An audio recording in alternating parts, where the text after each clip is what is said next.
অংশের ব্যবসার হিসাবে বোর্ড সিকিউ এখনো সলভ করা হয়নি। তো আজকের ক্লাসের মধ্যে বোর্ড সিকিউ সলভ করলেই কিন্তু আমাদের এই অ্যাকাউন্টিং সেন্টারের উপর যেটা ক্লাস করেছি আমরা, অংশীদার ব্যবসার হিসাব এবং যৌথ মূলধনী কোম্পানির মূলধন, দুটো চ্যাপ্টারই হচ্ছে আমাদের বোর্ড সিকিউ এবং বোর্ড এমসিকিউ দুইটা সলভ হয়ে যাবে। ঠিক আছে? সো আজকের ক্লাসের মধ্যে আমরা কি করছি? আজকের ক্লাসের মধ্যে আমরা অংশীদার ব্যবসার যে হিসাব রয়েছে এই চ্যাপ্টারের উপর আমরা আমাদের বোর্ড কোশ্চেন সলভিং ক্লাসটা করব। তো আমি তোমাদের এই বোর্ড কোশ্চেন সলভিং ক্লাসগুলি করানোর পর তারপর হচ্ছে নতুন চ্যাপ্টারে চলে যাব। ওই চ্যাপ্টার গুলো আমরা একদম সিরিয়ালে যাব। প্রথমত আমরা চ্যাপ্টার শেষ করব, তারপর ওই চ্যাপ্টারের উপর হচ্ছে আমরা বোর্ড সিকিউ নিব, তারপর হচ্ছে তারপর বোর্ড এমসিকিউ ওইগুলো সলভ করার পর তারপর হচ্ছে নতুন চ্যাপ্টারে যাব আমরা। তারপর থেকে হচ্ছে আমরা এভাবে সিরিয়ালে আমরা হচ্ছে কি করব, এগিয়ে যাব। কিন্তু যেহেতু হচ্ছে আমাদের মাঝখানে জাস্ট আমরা সিরিয়াল ওয়াইজ জাস্ট আমরা চ্যাপ্টার গুলো পড়ে গিয়েছিলাম, কিন্তু বোর্ড সিকিউ গুলো আমাদের সলভ করা হয়নি। এই কারণে একটু টাইম নিয়ে আমরা বোর্ড সিকিউ গুলো সলভ করছি। তারপরে হচ্ছে আমরা কি করব, তারপরে হচ্ছে আমরা আবার আমাদের আগের গতিতে আমরা প্রত্যেক চ্যাপ্টার শেষ করব। তারপরে হচ্ছে আমরা বোর্ড সিকিউ আর বোর্ড এমসিকিউ সলভ করব। তো দেখে নেই কারা, কারা অলরেডি তোমরা ক্লাসে জয়েন করে ফেলেছো।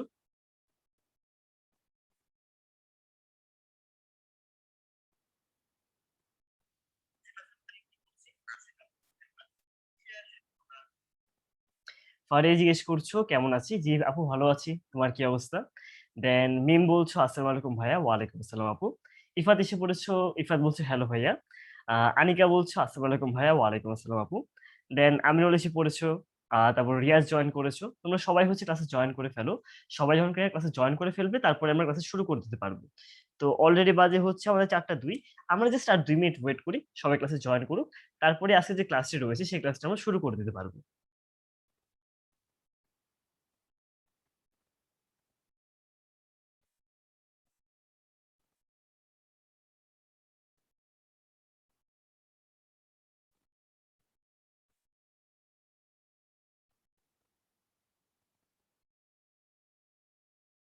রিয়াজ জিজ্ঞেস করছো কেমন আছি? জি ভাই ভালো আছি। তোমাদের কি অবস্থা? তো খেয়াল করে দেখো, মাহমুদ কিন্তু তার ফ্রেন্ড তার একটি মেনশন দিয়ে দিচ্ছে। তো তোমরা সবাই নিজেদের ফ্রেন্ডদেরকে মেনশন দিয়ে দাও।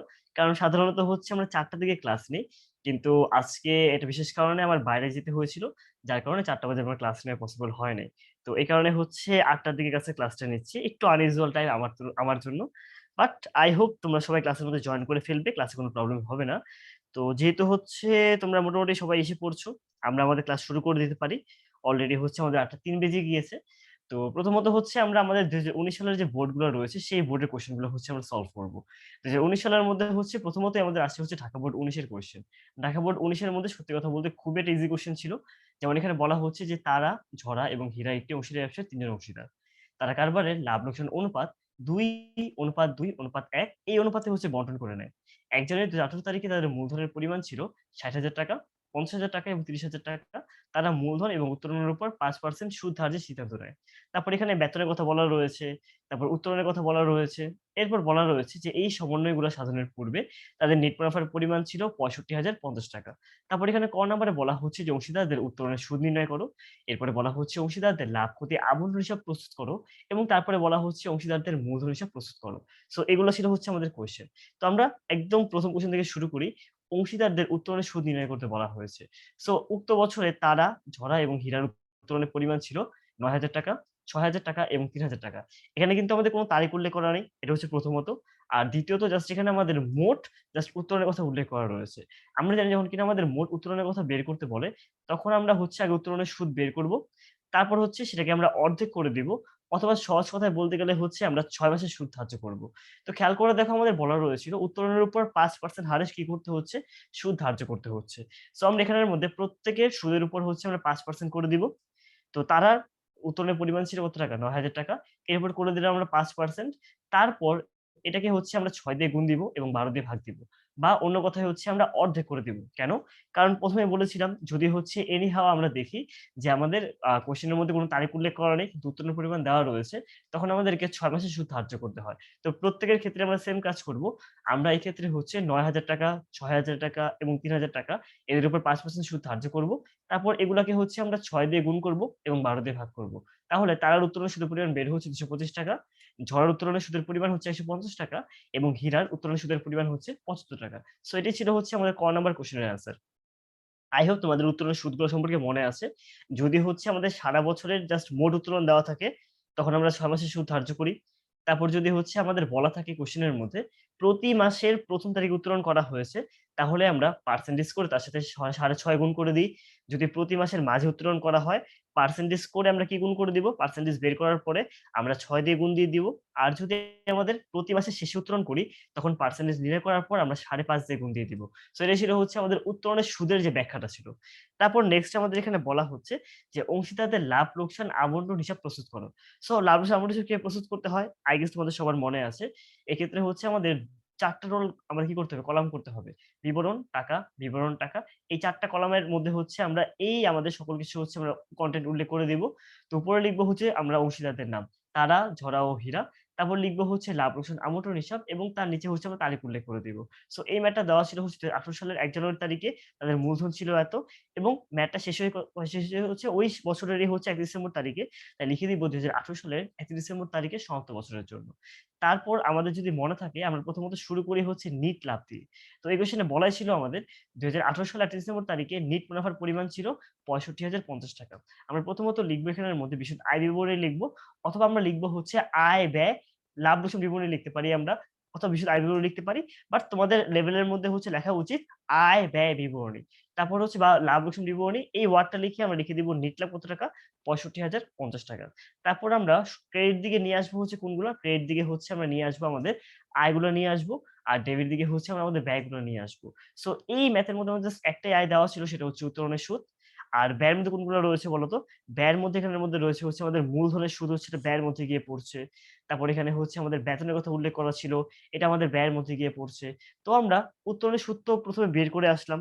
২২৫, ১৫০ আর ৳৭৫। সো আমরা এখানে লিখে দিব অংশীদারদের মূলধন হিসাব। যেহেতু আমাদের এখানে উল্লেখ করা নাই এটা কি হচ্ছে আমাদের পরিবর্তনশীল মূলধন পদ্ধতি নাকি স্থায়ী মূলধন পদ্ধতি। উল্লেখ করা না থাকলে আমরা ধরে নিই এখানে আমাদের পরিবর্তনশীল মূলধন পদ্ধতি উল্লেখ করা আছে এবং এখানের মধ্যে হচ্ছে আমাদের যে আইটেম গুলা রয়েছে সেগুলাকে হচ্ছে পরবর্তীতে আমরা অংশীদারদের মূলধন হিসেবে নিয়ে যাবো। যদি এখানে বলা থাকতো আমরা স্থির মূলধন হিসাব তৈরি করছি তখন গিয়ে এখানে লিখতাম হচ্ছে আমরা অংশীদারদের চলতি হিসাব। কিন্তু যেহেতু আমাদের কোন কিছু উল্লেখ করা নেই, ধরে নেয়া হচ্ছে আমরা পরিবর্তনশীল মূলধন হিসাবে অনুযায়ী হচ্ছে আমরা এই ম্যাথটা করছি। তাই আমরা লিখব এখানের মধ্যে অংশীদারদের মূলধন হিসাব এবং নিচে লিখে দিব হচ্ছে আমরা উত্তোলনের সুদ। তারপর কি করব আমরা প্রত্যেক অংশীদারের বরাবর লিখে দিব তাদের টাকার পরিমাণ। তারার সুদ হচ্ছে ২২৫, ঝরার সুদ ১৫০, হীরার সুদ ৭৫। এই ৩ টাকে যোগ করলে আমরা পেয়ে যাবো আমাদের টোটাল উত্তোলনের সুদের পরিমাণ ৳৪৫০। তারপর বাম দিকে লিখে দিব কিগুলো লিখে দিব আমরা বাম দিকে হচ্ছে আমরা বা ডেবিট দিকে আমরা ব্যয়গুলো উল্লেখ করে দিব। তো এখানে ব্যয় ছিল ২ টা। এটা ছিল বেতন আর এটা ছিল মূলধনের সুদ। তো মূলধন ছিল যথাক্রমে তারার ছিল হচ্ছে ৳৬০,০০০, ঝরার হচ্ছে ৳৫০,০০০ এবং হীরার হচ্ছে কত টাকা? ৳৩০,০০০। বলা হয়েছে এর প্রত্যেকের উপর হচ্ছে ৫% করে মূলধনের সুদ ধার্য করতে হবে। তাই জাস্ট সিম্পলি সবগুলোর ৫% করে দিব। তাহলে তারার সুদ বের হচ্ছে ৳৩,০০০, ঝরার সুদ হচ্ছে ৳৫০০ এবং হীরার সুদের পরিমাণ হচ্ছে ৳১,৫০০। তারপর সবগুলা যোগ করলে পেয়ে যাবো হচ্ছে আমরা আমাদের মোট মূলধনের সুদের পরিমাণ ৳৭,০০০। এরপরে আমাদের এখানে বলা ছিল যে তারা সার্বক্ষণিক দায়িত্ব পালনের জন্য মাসিক ৩,০০০ করে কি পাচ্ছে? বেতন পাচ্ছে। সো যদি মাসিক ৩,০০০ হয়, বছরে কত হয় বলতো? ৩,০০০ কে যদি হচ্ছে আমরা ১২ দিয়ে গুণ করি, ৩,০০০ ইন্টু ১২ হয় ৳৩৬,০০০। এটা হচ্ছে তার বার্ষিক বেতনের পরিমাণ। সো যেটা করব আমরা ৩,০০০ ইন্টু ১২ কত হয়ে গেল? ৳৩৬,০০০। তারপর এখানের মধ্যে আমাদের আর কোন কিছু হচ্ছে আয় ব্যয় বসানোর মতো নেই। তো আয় থেকে ব্যয় বাদ দিলে বের হয়ে যায় হচ্ছে আমাদের মুনাফা। তো আমরা যেটা করব আমরা হচ্ছে এই ডেবিট দিক আর হচ্ছে ক্রেডিট দিক, এই ২ দিক হচ্ছে আমরা যোগ করব। দেখব কোন দিকে টাকার পরিমাণ বেশি। তো ২ দিক যোগ করে দেখবা এই ম্যাথের জন্য ক্রেডিট দিকে টাকার পরিমাণ বেশি এবং ক্রেডিট দিকে বের হয় কত টাকা? ৳৬৫,৫০০। এইটাকে আমরা ২ পাশে বসিয়ে দিব ৬৫,৫০০। তারপর ২ পাশে পার্থক্য বের করতে হবে। এই ২ পাশের পার্থক্যকে বলব হচ্ছে আমরা বন্টনযোগ্য মুনাফা অথবা বন্টনযোগ্য ক্ষতি। যদি হচ্ছে পার্থক্য হয় আমাদের ডেবিট দিকে তাহলে হবে হচ্ছে মুনাফার অংশ অথবা বন্টনযোগ্য মুনাফা। আর যদি হচ্ছে আমাদের পার্থক্য হয় ক্রেডিট দিকে তখন লিখে দিব হচ্ছে আমরা ক্ষতির অংশ কিংবা বন্টনযোগ্য ক্ষতি। যেহেতু আমাদের ডেবিট দিকে কম ছিল, ডেবিট দিকে উদ্বৃত্ত এসেছে, তাই এখানে লিখে দিব হচ্ছে আমরা মুনাফার অংশ। তারপর এখানে দেখতে পাচ্ছ যে মুনাফার অংশের পরিমাণ কত ছিল? টোটাল ৳২২,৫০০। এবার এটাকে হচ্ছে আমাদের ২:২:১ এই অনুপাতে হচ্ছে ভাগ করতে হবে। তো কিভাবে করে ভাগ করতে পারি আমরা? যেহেতু বলা রয়েছে ২:২:১ তার মানে ২ যোগ ২ যোগ ১ এখানে বের হয় হচ্ছে ৫। তাহলে ১ম জন পেয়ে যাচ্ছে ২/৫ অংশ। ২য় জন পেয়ে যাচ্ছে ২/৫ অংশ এবং ৩য় জন পাচ্ছে হচ্ছে ১/৩ অংশ। এখন কিসের ২/৫ অংশ? এখানে যেহেতু আমাদের মুনাফার পরিমাণ ছিল ২২,৫০০ এটার সাথে আমরা গুণ করে দিব হচ্ছে ২ ডিভাইডেড বাই কত? ৫। আবার সেম ভাবে এই 2 ডিভাইডেড বাই 5 এর সাথে গুণ করে দিব হচ্ছে আমরা 22,500 এবং 1 ডিভাইডেড বাই হচ্ছে 5 এর সাথে মাল্টিপ্লাই করে দিব হচ্ছে আমরা 22,500। তাহলে এই ক্ষেত্রে প্রথমে বের হয়ে যাবে হচ্ছে তারার মুনাফার পরিমাণ। তারার মুনাফার পরিমাণ বের হচ্ছে কত? যদি হচ্ছে আমরা 5 দিয়ে ভাগ করে আর 2 দিয়ে গুণ করি, এখানে বের হয় 9,000 টাকা। তারপর যদি হচ্ছে 22,500 কে আমরা 5 দিয়ে ভাগ করে আর 2 দিয়ে গুণ করি, আবার সেম বের হয় 9,000 টাকা। এবং যদি হচ্ছে আমরা এই 22,500 কে যদি হচ্ছে কি করি আমরা, আমরা 5 দিয়ে ভাগ করি আর যদি 1 দিয়ে গুণ করি, তাহলে এখানে বের হয় হচ্ছে আমাদের 4,500 টাকা বের হবে। তারপর জাস্ট হচ্ছে এগুলাকে আমরা লিখে দিলাম এখানের মধ্যে। তারপর জাস্ট এই ৩ টা যোগ করে দেখব অটোমেটিক্যালি বের হয়ে যাবে হচ্ছে আমাদের 22,500 টাকা।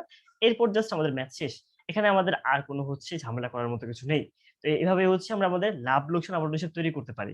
তারপরের ম্যাথে আমরা অবশ্যই যাব। এর আগে দেখে নিই তোমাদের এই হচ্ছে ক নাম্বার কোয়েশ্চেন আর খ নাম্বার কোয়েশ্চেন এর মধ্যে কোন সমস্যা ছিল না।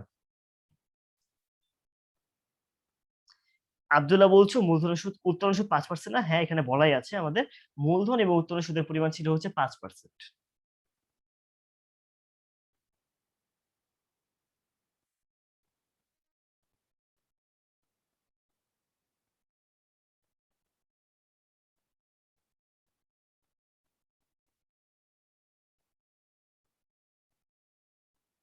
আচ্ছা। সো এখানের মধ্যে হচ্ছে তাফি আ তাফিমুল বলছিল হচ্ছে আরেকবার বুঝিয়ে দেওয়ার জন্য। ভাইয়া কোন পার্টটা আরেকবার বুঝিয়ে দিবে একটু বললে ভালো হতো আরকি। প্রথমত হচ্ছে এই লাভ লোকসানের মধ্যে আমরা কি করি? সকল ধরনের আয়গুলোকে নিয়ে যাই হচ্ছে আমরা ক্রেডিট দিকে। আর সকল ধরনের ব্যয়গুলোকে নিয়ে যাই ডেবিট দিকে। সো এক্ষেত্রে আমাদের প্রথমত ম্যাথটা শুরু করতে হয় হচ্ছে নিট লাভ দিয়ে শুরু করলাম। তারপরে এই ম্যাথে জাস্ট আমাদের একটা মাত্র আয় দেওয়া ছিল, উত্তোলনের সুদ এবং ব্যয় ছিল ২ টা। একটা ছিল হচ্ছে মূলধনের সুদ, আরেকটা হচ্ছে বেতন। তো আমরা ব্যয়গুলোকে নিয়ে আসলাম হচ্ছে ডেবিট দিকে।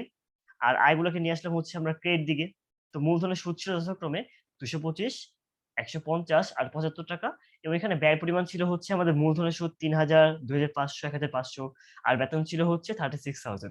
তারপর জাস্ট আমরা ২ পাশের পার্থক্যকে লিখে দিয়েছি বন্টনযোগ্য মুনাফা। তারপর এটাকেই হচ্ছে আমরা ২:২:২:১ এই অনুপাতে ভাগ করে দিয়েছি। সো অনুপাতে ভাগ করার টাইমে গিয়ে হচ্ছে আমাদের সবগুলো অনুপাতকে যোগ করতে হবে। ২:২:১ সো ২, ২, ১ যোগ করলে বের হয় হচ্ছে আমাদের কত? ৫। তো টোটাল ৫ ভাগের মধ্যে ২ ভাগ পেয়ে যাবে হচ্ছে এখানে তারা। ঠিক আছে? তারা পেয়ে যাবে। এই ৫ ভাগের মধ্যে ২ ভাগ পেয়ে যাবে হচ্ছে ঝরা। আর ৫ ভাগের মধ্যে ১ ভাগ পেয়ে যাবে হচ্ছে আমাদের হীরা। এই কারণে এখানে লিখে দিলাম ২২,৫০০ ইন্টু ২ ডিভাইডেড বাই ৫, ২২,৫০০ ২ ডিভাইডেড বাই ৫ এবং ২২,৫০০ ইন্টু ১ ডিভাইডেড বাই ৫। তাহলে ১ম ২ জনের বের হচ্ছে ৳৯,০০০ এবং 3rd জনের বের হচ্ছে ৳৪,৫০০। এগুলাকে বসিয়ে দিলাম হচ্ছে আমরা মুনাফার অংশের পরে। তারপর চলে যাই আমরা নেক্সট ম্যাথের মধ্যে। এখানে বলা ছিল অংশীদারদের মূলধন হিসাব প্রস্তুত করো। সো মূলধন হিসাব খুবই ইজি। প্রথমত হচ্ছে আমরা শুরু করব ব্যালেন্স বিডি দিয়ে। ব্যালেন্স বিডি কে লিখে দিব হচ্ছে আমরা আমাদের ক্রেডিট দিকে লিখে দিব। ব্যালেন্স বিডি লিখে দিব হচ্ছে আমরা ক্রেডিট দিকে। আর হচ্ছে যদি আমাদের কোনো উত্তোলন দেওয়া থাকে সেটাকে লিখে দিই হচ্ছে আমরা ডেবিট দিকে। যদি কোনো অতিরিক্ত মূলধন দেওয়া থাকে সেটাকে আমরা হচ্ছে ক্রেডিট দিকে নিয়ে যাই। এই ৩ টাই হচ্ছে আমাদের আ কাজ। তারপর যেটা করতে হয় লাভ লোকসানের ডেবিট দিকের যেগুলো রয়েছে সেগুলোকে নিয়ে যাব হচ্ছে আমরা ক্রেডিট দিকে।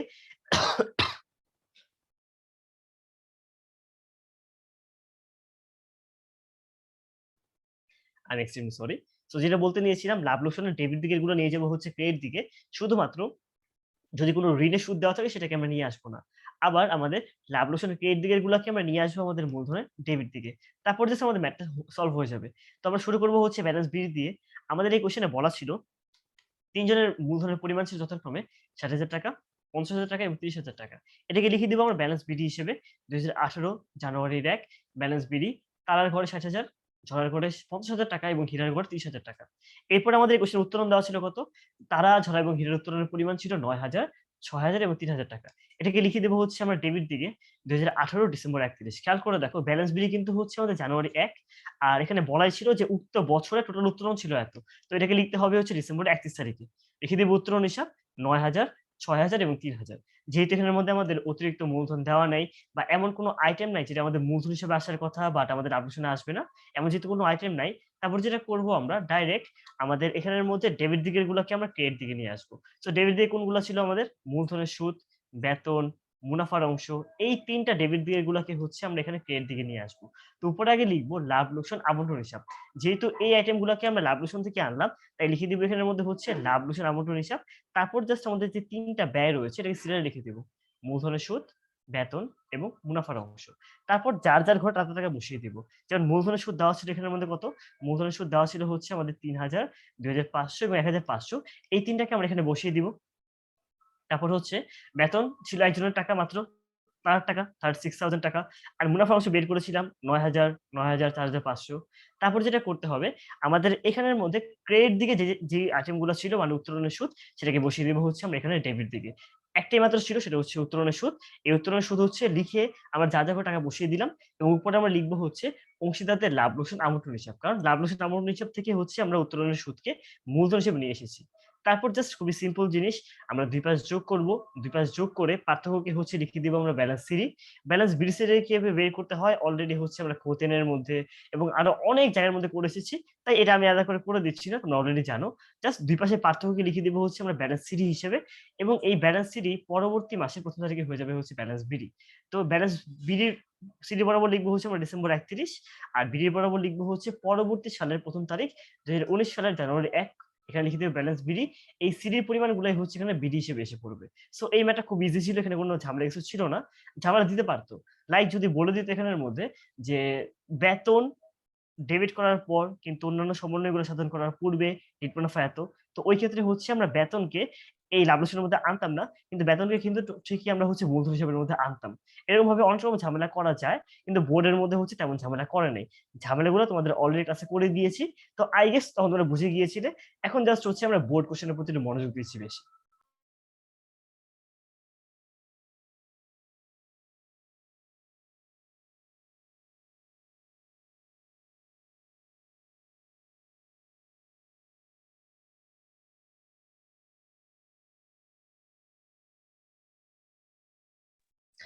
ফারিয়া জিজ্ঞেস করছো যে এই কোয়েশ্চেন এর হচ্ছে এমসিকিউ সলভ করানো হয়েছে নাকি?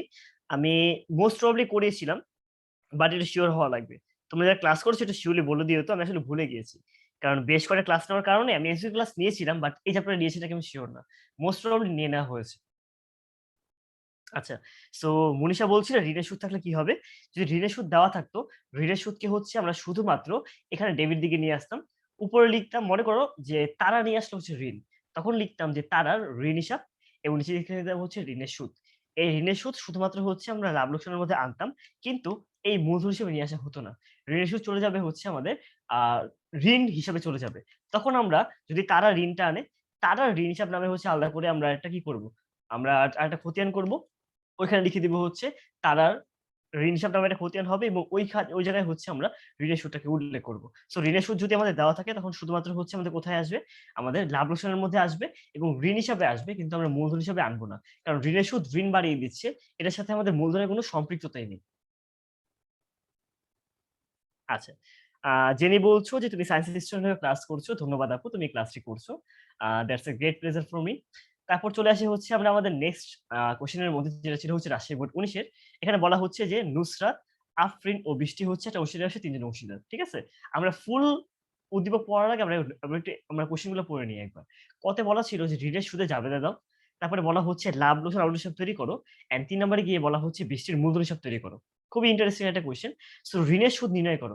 ঋণ কে এনেছিল? ঋণ এনেছিল মোস্ট প্রবাবলি হচ্ছে আমাদের এখানের মধ্যে কে? আ ঋণ দেওয়া আছে হচ্ছে কোথায়?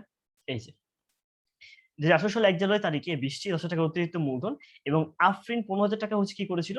ঋণ কারবারে হচ্ছে সরবরাহ করে। সো আমাদের এই কোয়েশ্চেন এর মধ্যে কিন্তু কোথাও ঋণের সুদের কথা হচ্ছে উল্লেখ করা নেই। ঋণের সুদের কথা যদি উল্লেখ করা না থাকে, তখন ধরে নেওয়া লাগে ৬% সুদ ধার্য করতে হয়। যদি ঋণের সুদের কথা উল্লেখ করা না থাকে, ঋণের উপর হচ্ছে আমাদের ৬% সুদ ধার্য করতে হবে। সো ৳১৫,০০০ উপর যদি হচ্ছে আমরা ৬% সুদ ধার্য করি, কত হয় বলতো? এটার উপর যদি ৬% সুদ ধার্য করি তাহলে হয় হচ্ছে আমাদের এখানে ৳৯০০। কিন্তু আমাদের কিন্তু এখানের মধ্যে আবার তারিখ দেওয়া রয়েছে। তারিখ হচ্ছে জুলাইয়ের ১। সো জুলাইয়ের ১ মানে হচ্ছে আমরা জুলাই থেকে ডিসেম্বর এই ৬ মাস ব্যবহার করতে পেরেছি। তাই এটার সাথে হচ্ছে আমরা কি করব? এই ৯০০ সাথে হচ্ছে আমরা ৬ গুণ করে দিব। আর ১২ ভাগ দিয়ে দিব। তাহলে টাকার পরিমাণ হয়ে যাবে কত? ৳৪৫০। তার মানে এই ম্যাথ এর মধ্যে আমাদের ঋণের সুদ বের হচ্ছে কত টাকা? ৳৪৫০। তো এবার হচ্ছে আমাদের এবার জাবেদা দেওয়া লাগবে।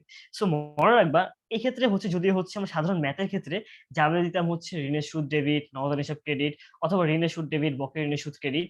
অংশীদারের মধ্যে জাবেদাগুলো সিম্পল হয় না। অংশীদারের মধ্যে জাবেদা হয়ে যায় এরকম লাভ লোকসান আমন্ত্রণ হিসাব ডেবিট আর আফরিনের ঋণের সুদ হিসাব কি ক্রেডিট। 450, 450। সো এটা অন্যরকম মনে হতে পারে। আমি একটু ক্লিয়ারলি বুঝিয়ে দিই। আমরা কিন্তু যখন ম্যাথ গুলা করি, সবসময় হচ্ছে আমরা কি তৈরি করি? হিসাব তৈরি করি। লাভ লোকসান আবরণ হিসাব, বৃষ্টির মূলধন হিসাব, ঋণ হিসাব। হিসাব তৈরি করার মানে হচ্ছে এটা খতিয়ান তৈরি করা। তো আল্টিমেটলি হচ্ছে আমরা যে ম্যাথ গুলা করে আসলাম সবগুলো ছিল একটা হিসাব অথবা খতিয়ান। সো খতিয়ানের মধ্যে কি করা হয়? খতিয়ানের মধ্যে হচ্ছে আমরা যেই হিসাবের খতিয়ান তৈরি করি, আমরা কিন্তু তার উল্টা হিসাবকে এখানে উল্লেখ করে দেই। তো আমরা তৈরি করছি মূলধন হিসাব। মূলধন হিসাব বিপরীতে আমরা এখানে কি লিখে দিলাম? লাভ লোকসান আবরণ হিসাব। আবার এখানের মধ্যে আমরা যখন কিনা লাভ লোকসান আবরণ হিসাব তৈরি করছি, তার বিপরীতে লিখে দিয়েছি হচ্ছে আমরা অংশীদারদের মূলধন হিসাব। অর্থাৎ আমাদের যেকোনো হচ্ছে যখন কিনা আয় ঘটে, আয় ঘটার ফলে হচ্ছে আমাদের মূলধন হিসাব হয়ে যায় হচ্ছে ক্রেডিট। আবার যদি হচ্ছে আমাদের কি হয়? কোনো ব্যয় হয়, ব্যয় হলে মূলধন হিসাব হয়ে যায় হচ্ছে আমাদের ডেবিট। এইভাবে করে হচ্ছে আমাদের কি করতে হয়? ম্যাথ গুলা করতে হয়। তো এই কারণে হচ্ছে আমাদের এখানে জাবেদা হয়ে যাবে যেহেতু ঋণ কি করা হয়েছে? ঋণের সুদ আমাদের এখানের মধ্যে ধার্য হয়েছে। ঋণের সুদের ফলে কি করে বলতো? ঋণের সুদকে বলেছিলাম ঋণের সুদ একটা ব্যয়। ব্যয়ের ফলে হচ্ছে সেটাকে আমরা লাভ লোকসান ডেবিট দিকে নিয়ে যাই। এই কারণে লিখে দিব লাভ লোকসান আবর্তন হিসাব ডেবিট এবং এই ঋণের সুদ পরবর্তীতে হচ্ছে ঋণ হিসেবে নিয়ে যাওয়া হয় এবং ঋণের সুদ ঋণের পরিমাণ বাড়িয়ে দেয়। দায় বাড়লে কি হয় বলতো? দায় বাড়লে হয়ে যায় ক্রেডিট। এই কারণে আফরিনের ঋণ হিসাব হয়ে যাবে হচ্ছে ক্রেডিট।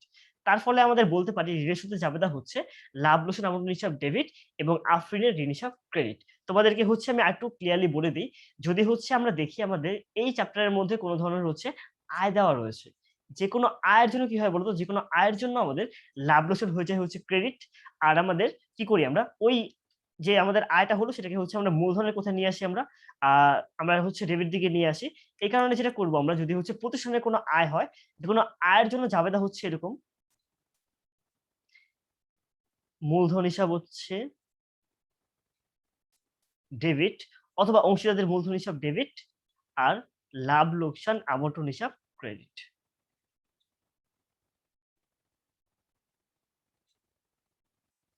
আর যদি হচ্ছে আমাদের কোশ্চেনে কোনো ব্যয় দেওয়া থাকে সেক্ষেত্রে জাবেদা হয়ে যাবে হচ্ছে আমাদের লাভ লোকসান আবন্টন হিসাব ডেবিট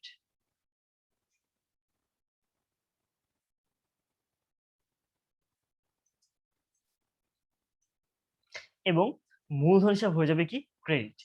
যেমন যদি আমি এখানের মধ্যে উল্লেখ করে দিই, উত্তোলনের সুদ এটা জাবেদা কি? উত্তোলনের সুদ হচ্ছে সেটা আয়।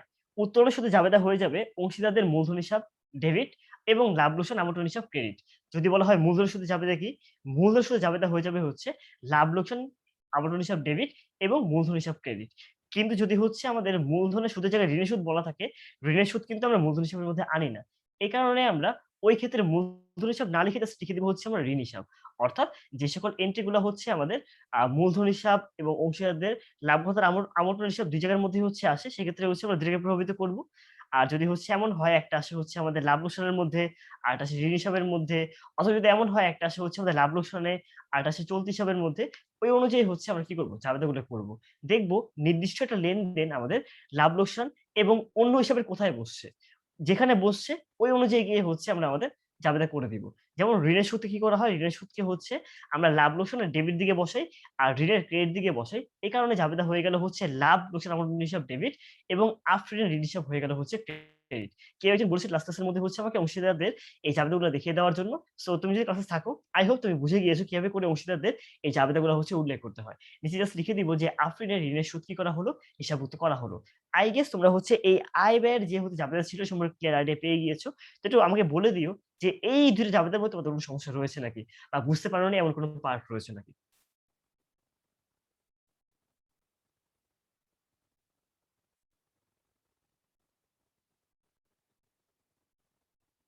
মুনা বলছো যে এই ২ টা জাবেদা মুখস্থ করলে কি হবে না? অ্যাকচুয়ালি হয়ে যাবে। বাট কিছু, কিছু ক্ষেত্রে হচ্ছে কি যেমন হয়, এই যে এই ক্ষেত্রে যেমন হচ্ছে ঋণের সুদ কিন্তু ব্যয়ের মধ্যে গিয়ে পড়ছে এটা, ঠিক আছে? কিন্তু ঋণের সুদ হচ্ছে আমরা মূলধনে আনি না। ঋণের সুদ হচ্ছে কিসে আনি? ঋণের সুদ হচ্ছে আমরা মূলধন হিসাবের মধ্যে আনি। সো আমরা জানি কোনগুলা হচ্ছে আমাদের কোথায় আসে? লাভ লোকসানেও আসে, আবার হচ্ছে মূলধনেও আসে। যদি আমরা জানি কোনগুলো আমাদের এই ২ টার মধ্যে আসবে, সেক্ষেত্রে এই সূত্র মুখস্থ করলেই হয়ে যাবে বা এই জাবেদা মুখস্থ করলেই হয়ে যাবে। যেমন যদি আমি বলি তোমাদেরকে বন্টনযোগ্য মুনাফা, এটা জাবেদা কি হবে? সো বন্টনযোগ্য মুনাফা কোথায় আসে?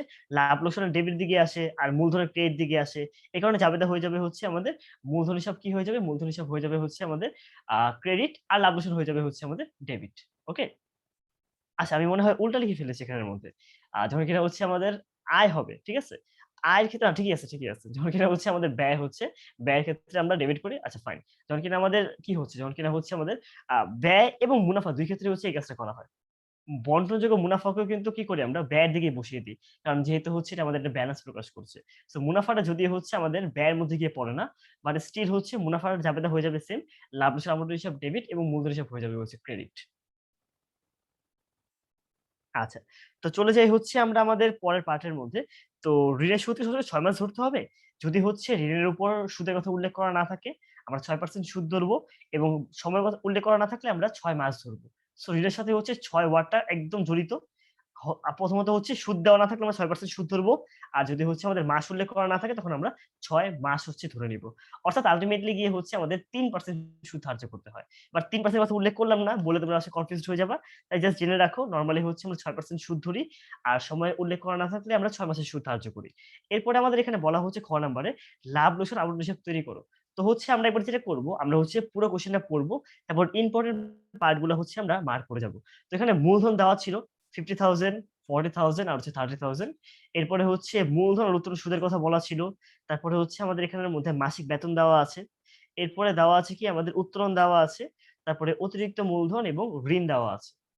আমরা মোটামুটি কি আছে সেগুলো আমরা মার্ক আউট করে নিলাম। তারপর এখানে বলা হচ্ছে আফরিনের বেতন ডেবিট করার পর কিন্তু অন্যান্য সমন্বয়গুলো সাধন করার পূর্বে ব্যবসায় নিলামের পরিমাণ ছিল হচ্ছে একটা ৳২০,০০০। এই যে এখানে বলা রয়েছে বেতন ডেবিট করার পর এই কথাটা উল্লেখ করা থাকলেই হচ্ছে কি করব আমরা? এই কথাটা উল্লেখ করা থাকলেই হচ্ছে আমরা যদিও মূলধন হিসাবের মধ্যে আনবো, কিন্তু এটা কি করব না? এটাকে হচ্ছে আমরা লাভ লোকসানের মধ্যে অন্তর্ভুক্ত করব না।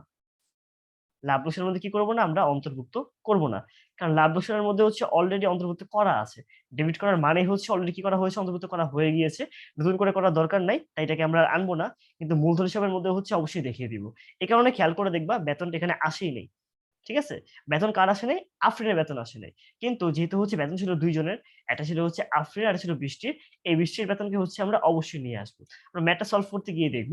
তো ম্যাথটা ১ম এ শুরু হয় হচ্ছে আমরা কি দিয়ে বিশদ আয় বিবরণী অথবা হচ্ছে লাভ লোকসান হিসাব এটা দিয়ে আমরা শুরু করব এবং এক্ষেত্রে লিখে দেব হচ্ছে নিট লাভ কত টাকা? ৳১,২০,০০০। কারণ এখানে বলাই ছিল আমাদের নিট লাভের পরিমাণ ৳১,২০,০০০। তারপরে হচ্ছে আমাদের বলতো আয় কোনগুলো ছিল? আয়ের মধ্যে ছিল হচ্ছে উত্তোলনের সুদ ছিল। এই কারণে এখানের মধ্যে হচ্ছে আমরা কি লিখব? উত্তোলনের সুদ লিখব। আমাদের আয় কোনো আয় দেওয়া নেই। ব্যয়ের মধ্যে ছিল হচ্ছে আমাদের মূলধনের সুদ ছিল, তারপরে বেতন ছিল, ঋণের সুদ ছিল। এই ৩ টা ব্যয়কে আমরা ডেবিট দিকে নিয়ে আসবো এবং আয়টাকে হচ্ছে আমরা ক্রেডিট দিকে নিয়ে আসবো। ঠিক আছে? সো এটা হয়ে যাবে হচ্ছে আমাদের ডেবিট দিক আর এটা হয়ে যাবে হচ্ছে আমাদের ক্রেডিট দিক। তো এবার আমরা খেয়াল করে দেখি। আমাদের কোয়েশ্চেনে বলা ছিল যে উত্তোলনের উপর হচ্ছে আমাদের ৮% সুদ ধার্য করতে হচ্ছে। সো উত্তোলন দেওয়া আছে কত? আমাদের এখানে বলা আছে সম্ভাব্য মুনাফার প্রত্যাশায় অংশীদারগণ সারা বছর ধরে ব্যবসাতে যথাক্রমে ৮,০০০, ৪,০০০ এবং ৬,০০০ টাকা কি করেছিলেন? উত্তোলন করেছিলেন। এবং এখানের মধ্যে হচ্ছে আমাদের টোটাল উত্তোলন দেওয়া। তাই হচ্ছে আমরা আগে ৮% করব। ৮% করার পর সেটাকে হচ্ছে আমরা অর্ধেক করে দিব। তো খেয়াল করে দেখো যদি হচ্ছে ৩,০০০ এর উপর যদি সরি ৮,০০০ এর উপর যদি আমরা ৮% করি, ৮ আটা হয় ৬৪ অর্থাৎ ৳৪৬ হয়। কিন্তু এখানে কি রেখেছি? এখানে রেখেছি আমরা ৳৩২০। কারণ ৳৮,০০০ টাকার উপর ৮% করলে হয় ৬৪০ এবং একে যদি আমরা অর্ধেক করে দিই তাহলে বের হয় হচ্ছে ৩২০। ঠিক সেম ভাবে হচ্ছে সবগুলোর উপর আমরা ৮% করে দিব। তারপর সেটাকে হচ্ছে ৬ দিয়ে গুণ এবং ১২ দিয়ে ভাগ করব। এখন ৬ দিয়ে গুণ আর ১২ দিয়ে ভাগ করা যে জিনিস, জাস্ট সিম্পলি অর্ধেক করে দেয়া হচ্ছে সেম জিনিস। বাট লেখার টাইমে কিন্তু আমরা অর্ধেক লিখব না। লেখার টাইমে গিয়ে হচ্ছে আমরা গুণ ৬ ভাগ ১২ এই ওয়ার্ডটা হচ্ছে আমরা উল্লেখ করব। মানে আমরা ম্যাথ করার টাইমে গিয়ে হয়তো হাফ করে দিব। আর লেখার টাইমে গিয়ে অবশ্যই আমাদের ৬/১২ এভাবে করে হচ্ছে উল্লেখ করতে হবে। তারপর জাস্ট ৩ জনের হচ্ছে আমরা সুদ উল্লেখ করে দিচ্ছি।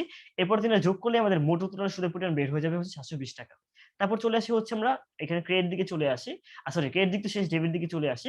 মূলধনের সুদের বেলায় বলা ছিল এখানের মধ্যে খেয়াল করে দেখো যে তাদের প্রারম্ভিক মূলধনের পরিমাণ ছিল 50,000, 40,000 এবং ৳৩০,০০০।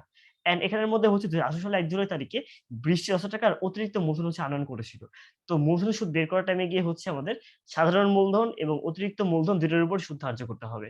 তো ৳৫০ র উপর যদি আমরা ৮% করি ৫ আটা হয় হচ্ছে ৪০ অর্থাৎ ৳৪,০০০ হয়ে যাবে হচ্ছে আমাদের নুসরাতের মূলধনের সুদের পরিমাণ। তো লিখে দিব অংশীদারদের মূলধন হিসাব, মূলধনের সুদ, নুসরাত হয়ে যাবে হচ্ছে ৳৪,০০০। তারপরে আফরিন। আফরিনের এখানের মধ্যে মূলধন ছিল ৳৪০,০০০ এর উপর ৮% করলে হয় ৪ আটা হচ্ছে ৩২ তাহলে হয়ে যাবে হচ্ছে ৩,২০০। বৃষ্টির বেলা এখানের মধ্যে হচ্ছে একটু ব্যাপার রয়েছে। বৃষ্টি কি করেছে? বৃষ্টি হচ্ছে নরমাল মূলধন তো ছিলই। পাশাপাশি তার অতিরিক্ত মূলধন ছিল। সো বৃষ্টির এখানের মধ্যে ৳৩০,০০০ এর উপর করে দিব ৮%। তো ৳৩০,০০০ র উপর যদি হচ্ছে আমরা ৮% করে দিই তাহলে ৩ আটা হয় হচ্ছে ২৪ তাহলে এখানে হবে হচ্ছে ২,৪০০। আবার এই ১০,০০০ টাকা এর উপর হচ্ছে আমরা ৮% করব। ১০,০০০ টাকার উপর যদি হচ্ছে আমরা ৮% করে দিই, তাহলে হয় হচ্ছে কত টাকা আমাদের ৮,০০০ টাকা আমাদের হয় হচ্ছে ৮০০ টাকা। এটাকে আমাদের আবার হচ্ছে অর্ধেক করে দেওয়া লাগবে। কারণ সে এই টাকাটা এনেছিল হচ্ছে জুলাইয়ের ১ তারিখে। সো এটাকে যদি হচ্ছে আমরা ৬ দিয়ে গুণ করে আর ১২ দিয়ে ভাগ করি তাহলে বের হয় কত টাকা? ৪০০ টাকা। এই দুটো যোগ করলে আমাদের এই বৃষ্টির মূলধন সুদের পরিমাণ বের হয়ে যাবে কত টাকা? ৳২,৮০০ টাকা। এটাকে লিখে দেব আমরা এখানের মধ্যে বৃষ্টির পরিমাণ কত? ২,৮০০। চাইলে আমরা ব্রেকেটে লিখে দিতে পারি যে ৩০,০০০ ইন্টু হচ্ছে ৮%, ৩০,০০০ ইন্টু হচ্ছে ৮% প্লাস বাকিটা ছিল হচ্ছে ১০,০০০ ইন্টু ৮% ইন্টু হচ্ছে ৬/১২ দেখিয়ে দিলে বেটার হয়। আয়তনের পাশে দেখিয়ে দিব অথবা হচ্ছে আমরা ব্রেকেট দিয়ে পাশে দেখিয়ে দিব। মানে গণনা আকারে নিচে হয় উল্লেখ করে দিব। তাহলে আমরা এখানেই পাশে ম্যাথের মধ্যে হচ্ছে উল্লেখ করে দিব। তাহলে বের হলো ২,৮০০। এবার ৩ টাকে যোগ করলেই আমাদের টোটাল মূলধনের সুদের পরিমাণ হয়ে যাবে হচ্ছে ৳১০,০০০ টাকা। তারপর এখানের মধ্যে হচ্ছে আমাদের কি ছিল? সিরিয়ালে ছিল হচ্ছে আমাদের মাসিক বেতন। এখন যেহেতু আরফিনের বেতন হচ্ছে অলরেডি ডেবিট করা হয়ে গিয়েছে। ওরটা বাদ। বৃষ্টির বেতন মাসিক ছিল হচ্ছে কত টাকা? ৳২,০০০ টাকা। তাহলে বছরে হয় কত? ১২ ইন্টু ২৪,০০০ হয়ে ২,০০০ হয়ে যায় ৳২৪,০০০ টাকা। তো লিখে দিব বৃষ্টির মূলধন হিসাব বেতন ৳২৪,০০০ টাকা। খেয়াল করে দেখো যখন কিনা হচ্ছে আমরা মূলধনের সুদ একাধিক অংশীদার রয়েছে তখন লিখে দিয়েছি হচ্ছে আমরা অংশীদারদের মূলধন হিসাব। কিন্তু যখন কিনা হচ্ছে আমাদের জাস্ট একজনের কথা উল্লেখ করা থাকে তখন হচ্ছে আমরা ওই ব্যক্তি নাম উল্লেখ করে দিই। এখানে যেহেতু হচ্ছে জাস্ট একজন বেতন দেওয়া রয়েছে, এ কারণে লিখে দিব হচ্ছে আমরা বৃষ্টির মূলধন হিসাব। কত টাকা লিখবো আমরা? ৳২৪,০০০ টাকা। তারপর ঋণের সুদ। ঋণের সুদ ১ম এ বের করেছিলাম। ঋণের সুদ ছিল ৪৫০। এটাকে লিখে দিব হচ্ছে আমরা এখানের মধ্যে আরফিনের ঋণ হিসাব, ঋণের সুদ ক হতে প্রাপ্ত কত টাকা? ৳৪৫০ টাকা। অন্য শব্দে লিখেছিলাম হচ্ছে অংশীদারদের মূলধন হিসাব। বাট এখানে লিখে দিলাম হচ্ছে আমরা আরফিনের কত কি হিসাব? ঋণ হিসাব। তারপর হচ্ছে জাস্ট আমরা ২ পাশ যোগ করব। ২ পাশ যোগ করে হচ্ছে আমরা ব্যালেন্স বিডি-সিডির জায়গায় লিখে দিব হচ্ছে আমরা মুনাফার অংশ এবং ক্ষতির অংশ। উপর এখানে যেহেতু আমাদের ডেবিট দিয়ে কম ছিল কত টাকা? ৳86,270 টাকা। এটাকে লিখে দিব হচ্ছে আমরা মুনাফার অংশ এবং এর বরাবর অবশ্যই লিখে দিব হচ্ছে অংশীদারদের মূলধন হিসাব। এখন এই কোয়েশ্চেনে বলা ছিল আমাদের লাভ লোকসান আবন্টন হিসাব যথাক্রমে ৩:২:১। তো ৩:২:১ অনুপাতের ম্যাথ করার টাইমে গিয়ে হচ্ছে আমাদের সবগুলো যোগ করা লাগবে। সো ৩ যোগ ২ যোগ ১ সবগুলা বের হয় হচ্ছে ৬। তাহলে এই টাকার পরিমাণকে হচ্ছে আমরা এবার কি করব? 86,270 এটাকে হচ্ছে ১ম জনের অংশ ছিল হচ্ছে ৩, ফুল অংশ ছিল ৬। তাই হচ্ছে আমরা ৩ দিয়ে গুণ করব আর ৬ দিয়ে ভাগ দিব। তাহলে বের হয়ে যাবে হচ্ছে আমাদের নুসরাতের মুনাফার পরিমাণ। সেম ভাবে আফরিনেরটা বের করার জন্য হচ্ছে এই পরিমাণ টাকা অর্থাৎ 86,270 এটাকে হচ্ছে আমরা কি করব? ২ দিয়ে গুণ করব আর ৬ দিয়ে ভাগ দিব এবং বৃষ্টির টাকা বের করার জন্য হচ্ছে আমরা কি করব? আমরা হচ্ছে ১ দিয়ে গুণ দিব আর ৬ দিয়ে ভাগ দিব। তাহলে যথাক্রমে বের হয় এই টাকার পরিমাণগুলো বের হয়, ঠিক আছে? তারপর জাস্ট ৩ টাকে যোগ করলেই দেখবা আবার বের হয়ে যায় হচ্ছে আমাদের 86,270 টাকা। তো এভাবে করে হচ্ছে করতে পারি আমরা লাভ লোকসান আবন্টন হিসাব। তারপর জাস্ট যেটা করতে হবে নেক্সট ম্যাথের মধ্যে আমাদের বলা হয়েছিল বৃষ্টির মূলধন হিসাব তৈরি করো। তো এক্ষেত্রে ম্যাথটা খুবই ছোট কারণ একজনের মূলধন হিসাব তৈরি করতে বলা হয়েছে। তাই জাস্ট তারিখ বিবরণ টাকা এভাবে করে আমরা ম্যাথটা করতে পারি। এটা হবে ক্রেডিট দিক আর এটা হবে হচ্ছে ডেবিট দিক। তো এক্ষেত্রে হচ্ছে জাস্ট আমরা যেটা করব আমাদের ব্যালেন্স বিডি। আমাদের কিন্তু বৃষ্টির মূলধনের বেলায় খেয়াল করে দেখো, বৃষ্টির মূলধন ছিল কত? এক্ষেত্রে আমাদের বৃষ্টির মূলধনের পরিমাণ ছিল হচ্ছে একদম লাস্টে কত টাকা? ৳৩০,০০০ টাকা। তাই লিখে দিব ব্যালেন্স বিডি ৳৩০,০০০ টাকা। এবং সে অতিরিক্ত মূলধনের পরিমাণ এনেছিল কত? অতিরিক্ত মূলধন সে এনেছিল হচ্ছে এখানের মধ্যে ৳১০,০০০ টাকা। তাই এক্ষেত্রে আমরা লিখে দিব হচ্ছে জুলাই ১ নগদান হিসাব লিখে দিব। কারণ মূলধন আনয়ন জাবেদা হচ্ছে নগদান হিসাব ডেবিট, মূলধন হিসাব ক্রেডিট। তাই লিখে দিব নগদান হিসাব এবং এর বরাবর লিখে দিব হচ্ছে আমরা ৳১০,০০০ টাকা লিখে দিব। তারপর আমরা খেয়াল করে দেখি আমাদের এই ম্যাথের মধ্যে কি হচ্ছে বৃষ্টির মূলধনের সুদ ছিল, বেতন ছিল, মুনাফার অংশ ছিল, কত টাকা পরিমাণ ছিল? তো মূলধনের সুদ খেয়াল করে দেখো মূলধনের সুদের পরিমাণ ছিল হচ্ছে বৃষ্টির ক্ষেত্রে ৳২,৮০০ টাকা। এটা পাশে লিখি আমি ৳২,৮০০ টাকা। দেন বেতন ছিল কত? বেতনের পরিমাণ ছিল হচ্ছে এখানে আমরা বৃষ্টির বেতন ছিল এই ম্যাথের মধ্যে হচ্ছে আমাদের ৳২৪,০০০ টাকা এবং মুনাফার অংশ, বৃষ্টির মুনাফার অংশ ছিল ৳১৪,৩৭৮। এই সবগুলো যদি হচ্ছে আমরা যোগ করে দিই, তাহলে এখানে বের হবে হচ্ছে আমাদের ১,২০,৭২০ এই টাকার পরিমাণটাকে হচ্ছে আমরা বসিয়ে দিব ২ পাশে। তারপর হচ্ছে আমরা এখানে ডিসেম্বর ৮ তারিখে লিখে দিব হচ্ছে উত্তোলন হিসাব। সে উত্তোলন করেছে ৪,০০০ টাকা উত্তোলন করেছিল। এই যে বৃষ্টির উত্তোলন কত ছিল? বৃষ্টির উত্তোলনের পরিমাণ ছিল হচ্ছে ৳৪,০০০ টাকা। ও ছিল ৩ নাম্বারে এবং ৩ নাম্বারে ৳৪,০০০ টাকা দেওয়া রয়েছে। লিখে দিব ডিসেম্বর ৩১ উত্তোলন হচ্ছে ৳৪,০০০ টাকা এবং ওর জাস্ট একটাই মাত্র হচ্ছে কি ছিল? আয় ছিল সেটা হচ্ছে উত্তোলনের সুদ। এটার পরিমাণ ছিল কত টাকা? ৳১৬০ টাকা ছিল আরকি। এটাকে বসিয়ে দিই ১৬০ তারপর জাস্ট ২ পাশে হচ্ছে আমরা ব্যালেন্স বিডি-সিডি বের করে দিব। ব্যালেন্স সিডি 77,178 এটাকে লিখে দেবো হচ্ছে আমরা পরবর্তী বছরের প্রথম তারিখে ব্যালেন্স বিডি। সো এটা খুব ইজি ছিল, ঝামেলা কোনো কিছু ম্যাথ না। তো তোমরা আমাকে বলো, তোমরা যে এই সেকেন্ড ম্যাথটা করলা, এটা ছিল হচ্ছে আমাদের রাজশাহী বোর্ড 19 এর ম্যাথ। এই ম্যাথের মধ্যে তোমাদের কোনো সমস্যা হয়েছে নাকি?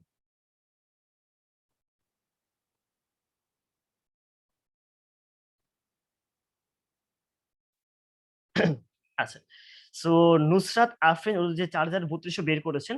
আচ্ছা, এই পার্টটা কোথায় ছিল বলো তো আপু একটু? আচ্ছা, 4,3200। আচ্ছা ঠিক আছে, আমি আরেকবার বলে দিচ্ছি। সো নুসরাত খেয়াল করে দেখো, নুসরাতের বেলায় বলা ছিল হচ্ছে এই যে আমরা এখানে কি বের করেছিলাম, মূলধনের সুদ বের করেছিলাম। তো নুসরাতের বেলায় বলা ছিল ওর মূলধনের সুদের পরিমাণ ছিল হচ্ছে 50,000 টাকা, এবং ওর মূলধনের সুদের পরিমাণ ছিল 8%। সো 50,000 টাকার উপর যদি হচ্ছে আমরা 8% করে দিই, তাহলে বের হয়ে যায় হচ্ছে ৫,০০০ কত? ৫,০৪০। তাহলে এখানে বের হয়ে যাবে হচ্ছে ৪,০০০ টাকা। দেন এখানের মধ্যে হচ্ছে আমাদের আফরিন, ওর হচ্ছে মূলধনের পরিমাণ ছিল 40,000 টাকা। এর 8% করলে বের হবে হচ্ছে ৩,২০০। কিন্তু বৃষ্টির বেলায় শুধু মূলধন ছিল না, অতিরিক্ত মূলধনও ছিল। সো বৃষ্টির ক্ষেত্রে হচ্ছে আমরা আগে মূলধনের সুদ বের করব। তারপর হচ্ছে আমরা অতিরিক্ত মূলধনের সুদ বের করব। মূলধনের সুদের বেলায় আমরা ডাইরেক্ট করে দেব হচ্ছে 8%, ২,৪০০। কিন্তু অতিরিক্ত মূলধনের সুদের বেলায় হচ্ছে আমরা 8% তো করবই। তার উপর হচ্ছে আমরা কি করব? ৬ দিয়ে গুণ করব এবং ১২ দিয়ে ভাগ করব। কারণ এই অতিরিক্ত মূলধন আনা হয়েছিল ১ জুলাই তারিখে। এই কারণে হচ্ছে আমরা কি করলাম? ৬ দিয়ে গুণ করলাম এবং ১২ দিয়ে ভাগ করলাম। তাহলে বের হয় ৪০০ টাকা। তাহলে নরমাল মূলধনের সুদ ২,৪০০ এবং অতিরিক্ত মূলধনের সুদের পরিমাণ ৪০০। এই ২ টা যোগ করলে আমাদের টোটাল মূলধনের সুদের পরিমাণ বের হয়ে যাবে কত? ২,৮০০। এই কারণে এখানে হয়ে যাচ্ছে যথাক্রমে ৪,০০০ টাকা, ৩,২০০ টাকা এবং ২,৮০০ টাকা। এটাই ছিল হচ্ছে আমাদের মূলধনের সুদের ব্যাপারটা। আচ্ছা, মুনা বলছে হচ্ছে মুনাফার অংশটা আগে বলে দেওয়ার জন্য। আচ্ছা ফাইন, আমি আরেকবার বলে দিচ্ছি। মুনাফার ক্ষেত্রে হচ্ছে যেটা করতে হবে, আমাদের এখানে বলাই ছিল যে লাভ লোকসান আবন্টন হিসাব, মানে আমাদের অনুপাত হচ্ছে ৩:২:১। সো ৩:২:১ এই অনুপাতে বের করার জন্য আমাদেরকে সবগুলো অনুপাত যোগ করতে হবে। ৩, ২, ১ যোগ করলে কত হয়? ৬। তারপর যেটা করব, প্রত্যেকের নিচে হচ্ছে আমরা ৬ বসিয়ে দিব। ৩/৬, ২/৬, ১/৬। ৩ কার অংশ ছিল? ৩ ছিল হচ্ছে আমাদের নুসরাতের অংশ।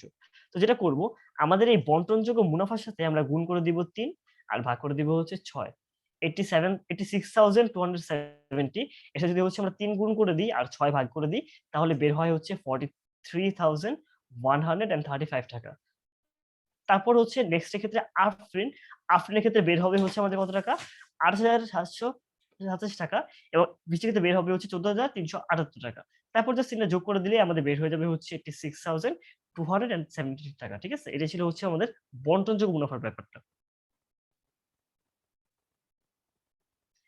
রাজু বলছো যে এনিহাও হচ্ছে নাকি স্ক্রিন ব্লার হয়ে আছে।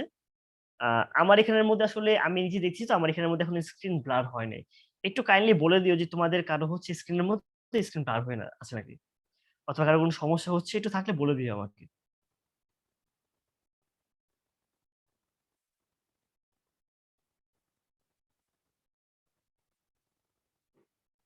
আচ্ছা। সো আমিনুল বলছো একদম ক্লিয়ার। আচ্ছা ফাইন। তাহলে চলে যাই হচ্ছে আমরা আমাদের নেক্সট সেশনের মধ্যে, যেটা হচ্ছে আমাদের বরিশাল বোর্ড ১৯ এর কোয়েশ্চেন। তো এখানে আশা, উর্মি এবং হচ্ছে উষা ৩ জন অংশীদার রয়েছে। তারপর তাদের এক্ষেত্রে বলা রয়েছে যে আশার মূলধন হচ্ছে ৮০,০০০ টাকা, দেন উষার মূলধন ৭০,০০০ টাকা, অ্যান্ড উর্মির মূলধনের পরিমাণ কত টাকা? ৬০,০০০ টাকা। তারপর উষা এনেছিল হচ্ছে ১২% ঋণ ছিল উষার। এক্ষেত্রে আমাদের পার্সেন্ট উল্লেখ করে দেওয়া আছে। পার্সেন্ট উল্লেখ করা থাকলে কিন্তু আমরা ওই অনুযায়ী করি। যদি পার্সেন্ট উল্লেখ করা না থাকে, সেক্ষেত্রে হচ্ছে আমরা ৬% ধরে নিই। এক্ষেত্রে বলা রয়েছে ঋণের সুদ কত? ১২% টাকা, এবং সে এই ঋণটা এনেছিল হচ্ছে আমাদের ১/৫/২০১৭ তারিখে। অর্থাৎ মে মাসের ১ তারিখে এই ঋণের কি করা হয়েছে? আনা হয়েছিল। সো মে, June, July, August, September, October, November, December, total ৮ মাস কি করা হয়েছে? এই ঋণটা হচ্ছে কি করা হয়েছে? ব্যবহার করা হয়েছে। তারপর এখানে দেওয়া রয়েছে সম্ভাব্য মুনাফার আশা সারা বছর ধরে আশা, উষা এবং উর্মির উত্তোলনের পরিমাণ ছিল 10,000, 8,000 অ্যান্ড 6,000 টাকা। তারপর উর্মির পণ্য উত্তোলনের পরিমাণ ছিল হচ্ছে ১,০০০ টাকা। দেন মূলধন এবং উত্তোলনের সুদ দেওয়া রয়েছে। তারপর বেতনের কথা বলা রয়েছে। তারপর বলা হচ্ছে এই সমন্বয়গুলো সাধন করার পূর্বে ব্যবসায় মুনাফার পরিমাণ ছিল হচ্ছে ৮০,০০০ টাকা। তারপর ক তে বলা রয়েছে উর্মির ঋণের সুদের পরিমাণ নির্ণয় করো। সো এখানের মধ্যে উর্মি, এখানে উর্মি না এখানে সম্ভবত উষা হবে। উষার ঋণের সুদ হবে, কারণ এখানের মধ্যে তো উর্মি তো ঋণ আনে নাই। ঋণটা এনেছিল হচ্ছে আমাদের এখানের মধ্যে হচ্ছে উষা। ঠিক আছে? সো উষা, তাহলে না হলে এটা উল্টা হতে পারে। এক্ষেত্রে মনে হয় উর্মি হবে। ঠিক আছে? যেকোনো উল্টা হতে পারে। I গেস এখানে উর্মি হবে আরকি। আমি একটু সিওর হয়ে নিই। ম্যাথের মধ্যে গিয়ে হচ্ছে আমাদের সব জায়গার মধ্যে ঋণের সুদ দেওয়া রয়েছে হচ্ছে উষা দেওয়া রয়েছে, তাহলে এখানে উষাই হবে অ্যাকচুয়ালি, উর্মি হবে না, এখানে উষাই হবে। এখানে ভুল করে মানে কি হিসেবে উষা এসে পড়েছে। সো এখানে বলা রয়েছে আমাদের উষার সুদের পরিমাণ কি করো নির্ণয় করো, ঋণের পরিমাণ নির্ণয় করো। সো এটা খুবই ইজি। আমাদের উষা 20,000 টাকা ঋণ এনেছিল এবং ঋণের সুদ ছিল হচ্ছে 12%। প্রথমত হচ্ছে 20,000 টাকার উপর 12% করে দিব। 20,000 টাকার উপর 12% করলে বের হয় হচ্ছে আমাদের 2,400 টাকা। এখন ঘটনা হচ্ছে এখানে আমরা এই টাকাটা হচ্ছে আমাদের ১ বছরের জন্য। এই টাকাটা আমাদের ১ বছরের জন্য অথবা ১২ মাসের জন্য। কিন্তু আমি কিন্তু ঋণটা ইউজ করেছি মাত্র হচ্ছে ৮ মাস। এই ঋণটা আনা হয়েছে মের ১ তারিখে। মে থেকে হচ্ছে ডিসেম্বর পর্যন্ত আমাদের কত মাস হয়? ৮ মাস হয়। তাই হচ্ছে আমরা ঋণের সুদ বের করার টাইমে গিয়ে এই ২৪,০০০ এটাকে হচ্ছে আমরা ৮ দিয়ে গুণ করব এবং ১২ দিয়ে ভাগ করব। তাহলে এখানে বের হচ্ছে কত? ৳১,৬০০ টাকা। এটা হচ্ছে আমাদের ঋণের সুদের পরিমাণ। সো ঋণের সুদ বের করার জন্য 20,000 এর 12% হচ্ছে আমরা গুণ করব। তার সাথে হচ্ছে আমরা ৮ দিয়ে গুণ করব এবং ১২ দিয়ে ভাগ করব। তাহলে বের হয়ে যাবে হচ্ছে আমাদের ঋণের সুদের পরিমাণ। যেহেতু এই ম্যাথের মধ্যে হচ্ছে আমাদের ঋণের সুদ দেওয়া ছিল, তারিখ দেওয়া ছিল, সে অনুযায়ী কাজ করেছি। যদি আমাদের ঋণের সুদ দেওয়া না থাকতো তাহলে ৬% ধরে নিতাম। আর তারিখ উল্লেখ করা না থাকলে আমরা ৬ মাস ধরে নিতাম। ওই ক্ষেত্রে আমাদের বলতো কত টাকা বের হতো? ২০,০০০ ইন্টু ৬% ইন্টু ৬/১২। তাহলে এখানে বের হতো কত? ৬ দুগুণা ১২, এখানে বের হতো ৳৬০০ বের হতো আরকি। বাট যেহেতু ম্যাথের মধ্যে আমাদের পার্সেন্টেজ দেওয়া আছে, তারিখ দেওয়া আছে, এ কারণে আমাদের এখানে ঋণের সুদ ৬০০ না হয়ে গিয়েছে হচ্ছে ৳১,৬০০ হয়ে গিয়েছে। ঠিক আছে? জাস্ট আমি দেখানোর জন্য দেখিয়ে দিলাম। বাট পরীক্ষার মধ্যে আমরা এই টাকার পরিমাণ দিয়ে হচ্ছে ম্যাথটাকে আমরা করব। তারপর খ নাম্বারে বলা ছিল লাভ সামগ্রী হিসাব তৈরি করো। এখানের মধ্যে আসলে খুবই ইজি পার্ট দেওয়া রয়েছে। তেমন হার্ড কোনো পার্ট দেওয়া ছিল না অ্যাকচুয়ালি। তো ঋণের সুদ দেওয়া ছিল আমরা বের করেছি। মূলধনের সুদ এখানের মধ্যে হচ্ছে আমাদের কোনো অতিরিক্ত মূলধন দেওয়াই নেই। জাস্ট হচ্ছে মূলধনের উপর আমরা সুদ নির্ণয় করে দিব। তারপর উত্তোলনের সুদ কিভাবে বের করতে হয়? I guess তোমরা সবাই পারবা আরকি। এটা জাস্ট গুরুত্বপূর্ণ জিনিস। এই পণ্য উত্তোলনের উপর কোনো সুদ ধার্য করা হবে না। মনে রাখবা। এখানের মধ্যে যে হচ্ছে এটা পণ্য উত্তোলন বলা ছিল, উনি পণ্য উত্তোলনের উপর ৳১,০০০ আমরা সবসময় নগদ উত্তোলনের উপরে সুদ ধার্য করি। পণ্য উত্তোলনের উপর হচ্ছে আমরা কোনো সুদ ধার্য করব না। তারপর জাস্ট হচ্ছে আমরা এখানে বেতন বসিয়ে দিব। আসার বেতন ছিল হচ্ছে মাসিক ১,০০০, তাহলে বছরে হচ্ছে ১২,০০০। তারপর ঋণ সুদ বের হয়েছিল ১,৬০০। মূলধনের সুদ জাস্ট পার্সেন্টেজ করলে বের হয়ে যাবে। তারপর জাস্ট যদি হচ্ছে আমরা ২ পাশ যোগ করে দিই, তাহলে এখানে পার্থক্য কত বের হয়? 87,000 সরি 47,600। এখন ব্যাপারটা হচ্ছে এই ম্যাথের মধ্যে কোথাও হচ্ছে আমাদের কি উল্লেখ করা ছিল না। এই কোয়েশ্চেনে কোথাও আমাদের মুনাফার বন্টন অনুপাত উল্লেখ করা ছিল না। যদি হচ্ছে আমাদের চুক্তির মধ্যে মুনাফার বন্টন অনুপাত উল্লেখ করা না থাকে, সেক্ষেত্রে সবসময় হচ্ছে আমরা যেটা করব, আমরা ধরে নিব ওদের অনুপাতের পরিমাণ হচ্ছে ১:১:১। অর্থাৎ জাস্ট হচ্ছে আমরা এই এই মুনাফাটাকে হচ্ছে আমরা ৩ দিয়ে ভাগ করব। ৩ দিয়ে ভাগ করে সমানুপাতে হচ্ছে আমরা ভাগ করে দিব। কি বললাম? আমরা ৩ ভাগে ভাগ করব। ৩ ভাগে ভাগ করে সবাইকে হচ্ছে যার পার্ট হচ্ছে আমরা দিয়ে দিব।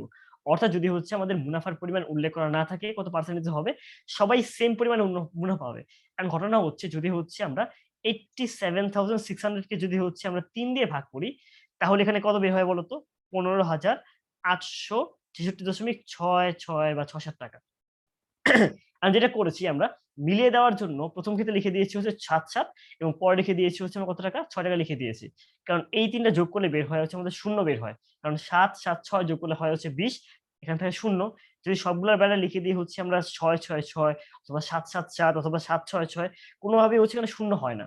মিলে যায় না। এই কারণে আমরা ২ টার মধ্যে ৭ দিব, আগের মধ্যে গিয়ে হচ্ছে ৬ দিয়ে দিব। সো পরীক্ষার মধ্যে যদি হচ্ছে আমাদের এমন হয়, যদি কখনো এরকম আসতো, মনে করো ১৫,৩৩৩ হচ্ছে এসে পড়লো মনে করো ৩-৩। সেক্ষেত্রে হচ্ছে আমরা যেটা করব, ২ ক্ষেত্রে দিয়ে দিব হচ্ছে ৩-৩ দিয়ে দিব। আর একটার মধ্যে গিয়ে হচ্ছে আমরা ৩-৪ দিয়ে দিব মিলিয়ে দেওয়ার জন্য। ৩-৩ আর ৩-৪ দিয়ে দিব। ঠিক আছে? তাহলে ৩-৩-৪ মিলে হয়ে যায় হচ্ছে আমাদের ১০। মানে এটা আসলে পরীক্ষার উপর কোয়েশ্চেন এর উপর ডিপেন্ড করে। এই ম্যাথের মধ্যে যেহেতু হচ্ছে আমাদের রাউন্ড ফিগার দরকার ছিল, তাই ২ টার মধ্যে হয়ে গিয়েছে হচ্ছে ৬-৭ এন্ড লাস্টেরটার মধ্যে হয়ে গিয়েছে হচ্ছে ৬-৬। খুবই ইজি একটা ম্যাথ, কোন হার্ড কোন পার্ট ছিল না। অ্যান্ড তারপরে হচ্ছে এই যে ডেবিট দিকের গুলা, এগুলোকে নিয়ে যাবো হচ্ছে আমরা ক্রেডিট দিকে মূলধন হিসাবে। আর এখানে ক্রেডিট গুলো নিয়ে যাবো হচ্ছে আমরা ডেবিট দিকের কোথায়? আমরা ডেবিট দিকে নিয়ে যাবো। জাস্ট ক্রস কানেকশন হয়ে যাবে। তারপর এখানে লিখে দিব হচ্ছে ব্যালেন্স বিডি, এখানে লিখে দিব হচ্ছে আমরা উত্তোলন হিসাব। তারপর জাস্ট ২ পাশে ব্যালেন্স বিডি সিডি বের করলে আমাদের ম্যাথটা শেষ। এখানে কিন্তু কোনো হার্ড কোনো পার্ট নেই। এটা খুবই ইজি একটা পার্ট। I hope তোমাদের এই সৃজনশীল বুঝতে কোনো সমস্যা হয়নি। কারণ আগের সৃজনশীলগুলো পড়লাম মোটামুটি এগুলোর মধ্যে এগুলো কভার হয়ে গিয়েছে। বাট স্টিল যদি মনে হয় কোনো পার্ট বুঝতে পারো নাই বা আমার রিপিট করা দরকার তোমরা অবশ্যই বলতে পারো যে, "ভাইয়া এই পার্টটা বুঝতে পারি নাই। আরেকবার রিপিট করলে অনেক ভালো হতো আরকি এই পার্টটা।" আচ্ছা। সো যে জিজ্ঞেস করছে উত্তরণের কোনো সুদ হবে না। মেইনলি হচ্ছে পণ্য উত্তোলনের উপর কোনো সুদ হয় না, শুধুমাত্র নগদ উত্তোলনের উপর হচ্ছে সুদ হয়। এই কারণে উর্মির পণ্য উত্তোলনে আমরা কোনো সুদ ধার্য করব না। পণ্য উত্তোলন কিন্তু খেয়াল করে দেখো, পণ্য উত্তোলন কিন্তু হচ্ছে এই লাভ লোকসানের মধ্যে কোথায় আসবে? ক্রেডিট দিকে চলে আসবে। পণ্য উত্তোলনের জাবেদা কি? পণ্য উত্তোলনের জাবেদা হচ্ছে উত্তোলন হিসাব ডেবিট এবং ক্রয় হিসাব ক্রেডিট। পণ্য উত্তোলনের ফলে হচ্ছে আমাদের ক্রয় নামক ব্যয় হ্রাস পায়। যেহেতু আমাদের ব্যয় হ্রাস পাচ্ছে অথবা আয় বৃদ্ধি পাচ্ছে, এই কারণে হচ্ছে আমরা নগদ উত্তোলনকে লাভ লোকসানে না আনলেও পণ্য উত্তোলনকে কি করি? আমরা লাভ লোকসানের মধ্যে হচ্ছে অন্তর্ভুক্ত করি।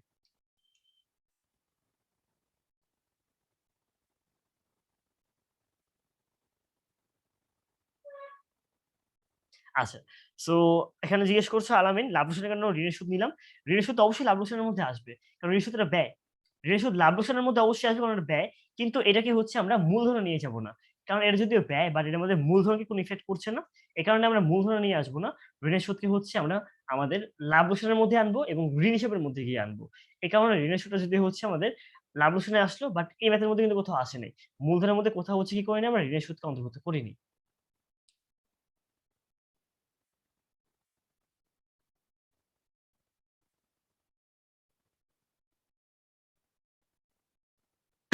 আচ্ছা।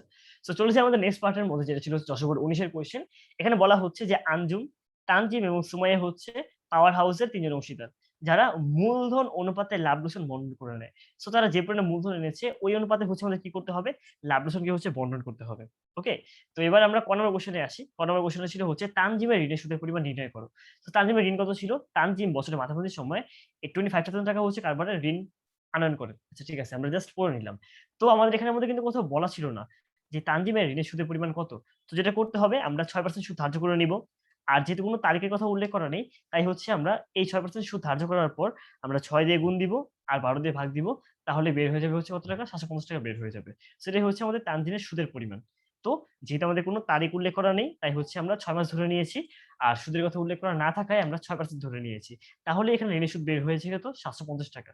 তারপরে বলা ছিল আমাদের নেক্সটে যে লাভ লোকসান অনুসার তৈরি করো। সো আমরা কোয়েশ্চেনটা ভালোমতো পড়ে নিই একবার। এখানে মূলধন দেওয়া ছিল। তারপরে হচ্ছে আমাদের বলা ছিল হচ্ছে সর্বক্ষণ দায়িত্ব পালনের জন্য সুমাইয়া মাসিক এত টাকা হচ্ছে কিভাবে বেতন পাবে, যা তিনি হিসাব কাজ শেষে উঠিয়ে নেননি। সো যদি হচ্ছে এই কথাটা উল্লেখ করা না থাকতো, তাহলে আসলে কোনো ইফেক্টিভ পড়তো না আরকি। এই কথাটা উল্লেখ থাকা না থাকা কোনো ব্যাপারই না। যদি বলা হতো যে তিনি হিসাব করার শেষে উঠিয়ে নিয়েছেন, তখন গিয়ে ঝামেলা হতো। যদি বেতন কি করা হয়? বেতন যদি হচ্ছে আমাদের এখানে হচ্ছে উঠিয়ে নেওয়া হয়, বেতন যদি কি করা হয়? নগদে উত্তোলন করা হয় বা নগদে যদি হচ্ছে উঠিয়ে নেওয়া হয়, তাহলে সেটা মূলধন হিসাবে আসবে না। সেটাকে হচ্ছে কি করব? সেটাকে আমরা লাভ লোকসান ঠিকই আনবো। কিন্তু মূলধন হিসাবের মধ্যে সেটাকে আমরা অন্তর্ভুক্ত করব না। কিন্তু এখানে বলা রয়েছে তিনি মাসিক যেটা পাবেন যা তিনি হিসাব করে শেষে উঠিয়ে নেন নাই। তার কারণে এটাকে হচ্ছে আমরা অবশ্যই মূলধনের মধ্যে নিয়ে আসবো। তারপরে এখানে বলা হচ্ছে মূলধন এবং উত্তোলনের উপর ৫% সুদ ধার্য করতে হবে। এরপর বলা হয়েছে পণ্য উত্তোলনের উপর কোনো সুদ ধার্য হবে না। যদি বলা নাও থাকতো তাও হচ্ছে আমরা কি করতাম না? কোনো সুদ ধার্য করতাম না। তারপর বলা রয়েছে যে এই আঞ্জুম, তানজিম এবং সুমাইয়া ৩ জনে হচ্ছে কি করেছে? ৳১,০০০ টাকা হচ্ছে উত্তোলন করেছে। যার উপর যথাক্রমে ১,৬০০ এবং হচ্ছে ৳৪০০ সুদ ধরা হয়েছে। এখন যদি আমাদের কোয়েশ্চেন এর মধ্যে যদি হচ্ছে উত্তোলনের সুদের পরিমাণ উল্লেখ করা রয়েছে, উত্তোলনের সুদের পার্সেন্টেজ দেওয়া রয়েছে এবং উত্তোলনের সুদের পরিমাণ উল্লেখ করে দেওয়া হয়েছে। যদি এরকম কখনো কোয়েশ্চেন দেওয়া হয়, পার্সেন্ট ও দেওয়া আছে, আবার হচ্ছে আমাদের ডাইরেক্ট পরিমাণ দিয়ে দেওয়া আছে। পার্সেন্টকে আমরা খেয়ালই করব না। আমরা টাকার পরিমাণ নিয়ে কাজ করব। অর্থাৎ এই উত্তোলনের সুদ হয়ে যাবে হচ্ছে ১,৬০০ এবং হচ্ছে ৳৪০০ টাকা। এখানে পার্সেন্টেজকে আমরা জাস্ট কাউন্টই করব না। আমরা টাকার পরিমাণ দিয়ে হচ্ছে আমাদের ম্যাথটা করে ফেলব। তারপর বলা রয়েছে সুমাইয়া প্রতিষ্ঠান থেকে ১,২০০ টাকা কি করেছিল? পণ্য উত্তোলন করেছিল। যা পণ্য উত্তোলন শিরোনামে হিসাবভুক্ত হয়েছে। তানজিম বছরের মাঝামাঝি সময়ে এত টাকা কি করেছে? ঋণ হিসেবে প্রদান করেছে। ঋণের সুদ রয়েছে একটা। তারপর চুক্তির শর্তানুযায়ী অংশীদারদের যেকোনো সুদ, বেতন ও কমিশন সমন্বয়ে পরবর্তী মুনাফার উপর আঞ্জুম ৩% কি পাবে? কমিশন পাবে একটা। সো শর্তানুযায়ী অংশীদারদের যেকোনো সুদ, বেতন আর কমিশন সমন্বয় করার পরবর্তী মুনাফার উপরে আঞ্জুম ৩% হারে কমিশন পাবে। সো এই ক্ষেত্রে একটা টুইস্ট আছে একটা। কমিশন নিয়ে একটা ঝামেলা আছে। আমরা এখনই দেখব। তারপরে বলা হচ্ছে যে বেতন ডেবিট করার পর কিন্তু অন্যান্য সমন্বয় সাধন করার পূর্বে কার্বনের মুনাফার পরিমাণ ছিল হচ্ছে ৳১,৬৪,৪০০ সো যখন বলা হয়েছে আমাদের বেতন ডেবিট করা হয়েছে, বেতন ডেবিট করা থাকলে সেটাকে কি করব না আমরা? কখনোই লাভ লোকসান আবন্টন হিসাবের মধ্যে হচ্ছে আমরা অন্তর্ভুক্ত করব না। কিন্তু এটা ঠিকই হচ্ছে কি হবে? আমাদের মূল হিসাবের মধ্যে হচ্ছে অন্তর্ভুক্ত করতে হবে। তাহলে বেতন ডেবিট করা রয়েছে, এই কারণে আমরা লাভ লোকসানের মধ্যে আনবো না বা সেটাকে আমরা মূলধন হিসাবের মধ্যে অবশ্যই কি নিয়ে আসবো।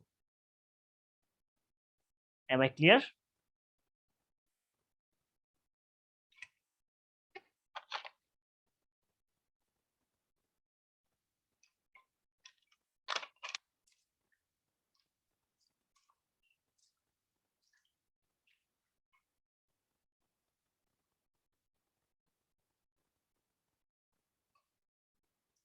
আচ্ছা, আই হোপ এবারটা ক্লিয়ার রয়েছে। তারপর হচ্ছে আহ আব্দুল্লাহ বলছে কোশ্চেন পড়তে পড়তে মাথা খারাপ হয়ে যাবে। মেইনলি হচ্ছে কোশ্চেন পড়ার টাইমে জাস্ট হচ্ছে এরকম একটু ছোটখাটো করে একটু নোট নিয়ে নিবে আরকি। বা একটু দাগ দিয়ে নিবা, তাহলে অ্যান্সার করার টাইমে খুব বেশি প্রবলেম হবে না। যদি আইডিয়া থাকে কি, কি পরীক্ষার মধ্যে রয়েছে বা কোশ্চেনে কি, কি রয়েছে, ওই কি পয়েন্ট গুলো যদি একটু মাথায় থাকে তাহলে পরীক্ষায় অ্যান্সার করতে খুব বেশি টাইম আসলে লাগে না। ঠিক আছে? তারপর চলে যাই হচ্ছে আমরা আমাদের সলভ এর মধ্যে। আমরা শুরু করব হচ্ছে আমাদের মোট মুনাফা দিয়ে শুরু করব। সো মুনাফা দেওয়া রয়েছে হচ্ছে ১,৪০,০০০, তাই লিখে দিব হচ্ছে আমরা লাভ লোকসান হিসাব, অথবা হচ্ছে বিশদ আয় বিবরণী লিখে দিব কত টাকা, নিট লাভ ১,৪০,০০০ টাকা। তারপর এখানের মধ্যে হচ্ছে উল্লেখ করব আমরা উত্তোলনের সুদ। এটা আমাদের কিসের মধ্যে রয়েছে? আমাদের হচ্ছে উত্তোলনের সুদটা এসে পড়বে আমাদের আয়ের জন্য এসে পড়বে। তো উত্তোলনের সুদ দেওয়াই রয়েছে ডাইরেক্ট ১,০০০ টাকা, ৬০০ টাকা এবং ৪০০ টাকা। এখন অন্যান্য সব বেলায় হচ্ছে কি করি আমরা? পণ্য উত্তোলনকে নিয়ে আসি। এখানে আমাদের কোশ্চেনে পণ্য উত্তোলন দেওয়া রয়েছে। কিন্তু ঝামেলা করা হয়েছে, বলা হয়েছে সুমাইয়া প্রতিষ্ঠান থেকে পণ্য উত্তোলন করেছে যা পণ্য উত্তোলন শিরোনামে হিসাবভুক্ত হয়েছে। সো হিসাবভুক্ত হওয়ার মানেই হচ্ছে অলরেডি এখানে কাজ করা আছে। এই কারণে পণ্য উত্তোলনকে হচ্ছে আমরা কি করিনি? এখানে আমরা উল্লেখ করিনি। যদি বলা হতো যে শুধুমাত্র বলা রয়েছে যে সুমাইয়া পণ্য উত্তোলন করেছে, জাস্ট এখানেই শেষ। তখন ধরে নেওয়া হতো সেটা কি করা হয় নাই, অন্তর্ভুক্ত করা হয় নাই। সেটাকে আমরা অবশ্যই এই লাভ লোকসান আমূল্য হিসাবে ক্রেডিট দিকে নিয়ে আসতাম। বাট বলা হয়েছে এটা কি করা হয়েছে অলরেডি অন্তর্ভুক্ত করা হয়েছে। এই কারণে এটাকে হচ্ছে কি করব? এটাকে হচ্ছে আমরা ক্রেডিট দিকে নিয়ে আসবো না। অর্থাৎ এটার এখানে কোনো কাজ হবে না।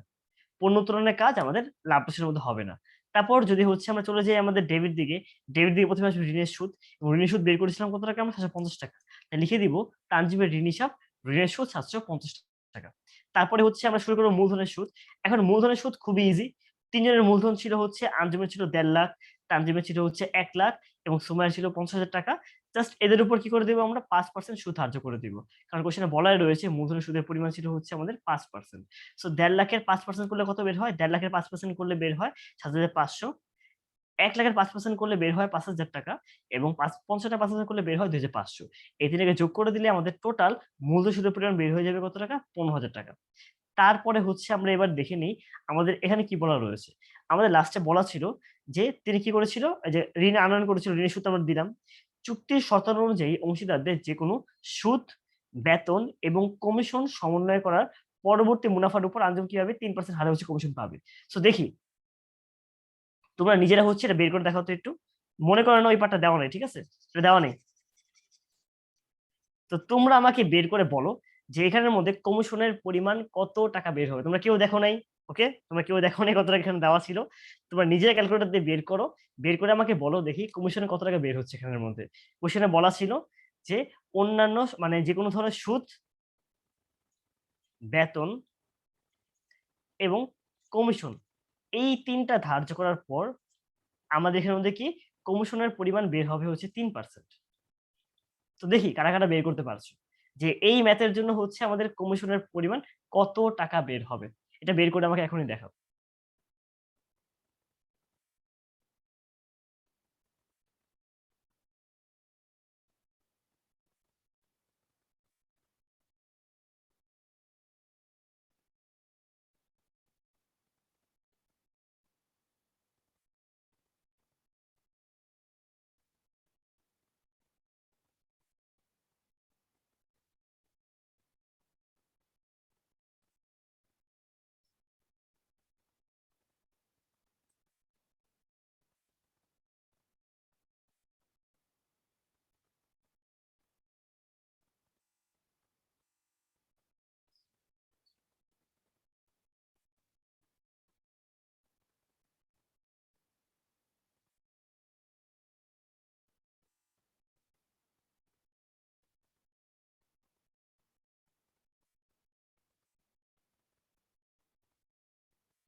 আচ্ছা।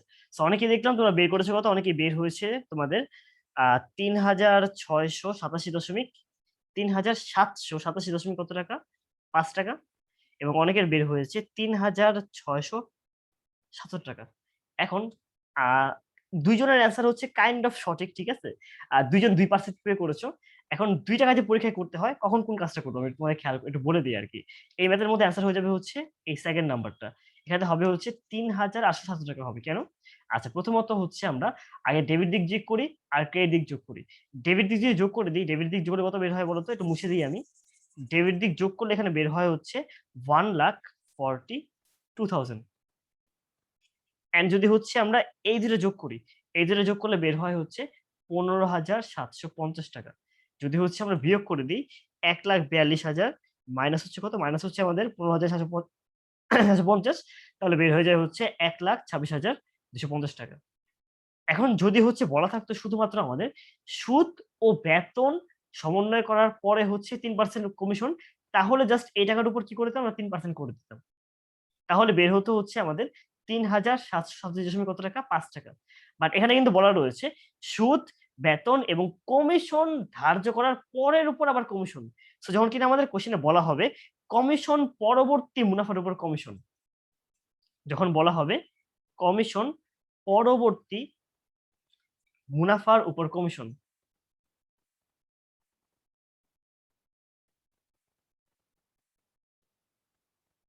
তখন সূত্র হয়ে যায় আমাদের অ্যাকচুয়ালি এরকম। আচ্ছা ওয়েট আ মিনিট। তখন আমাদের সূত্র হয়ে যায় এরকম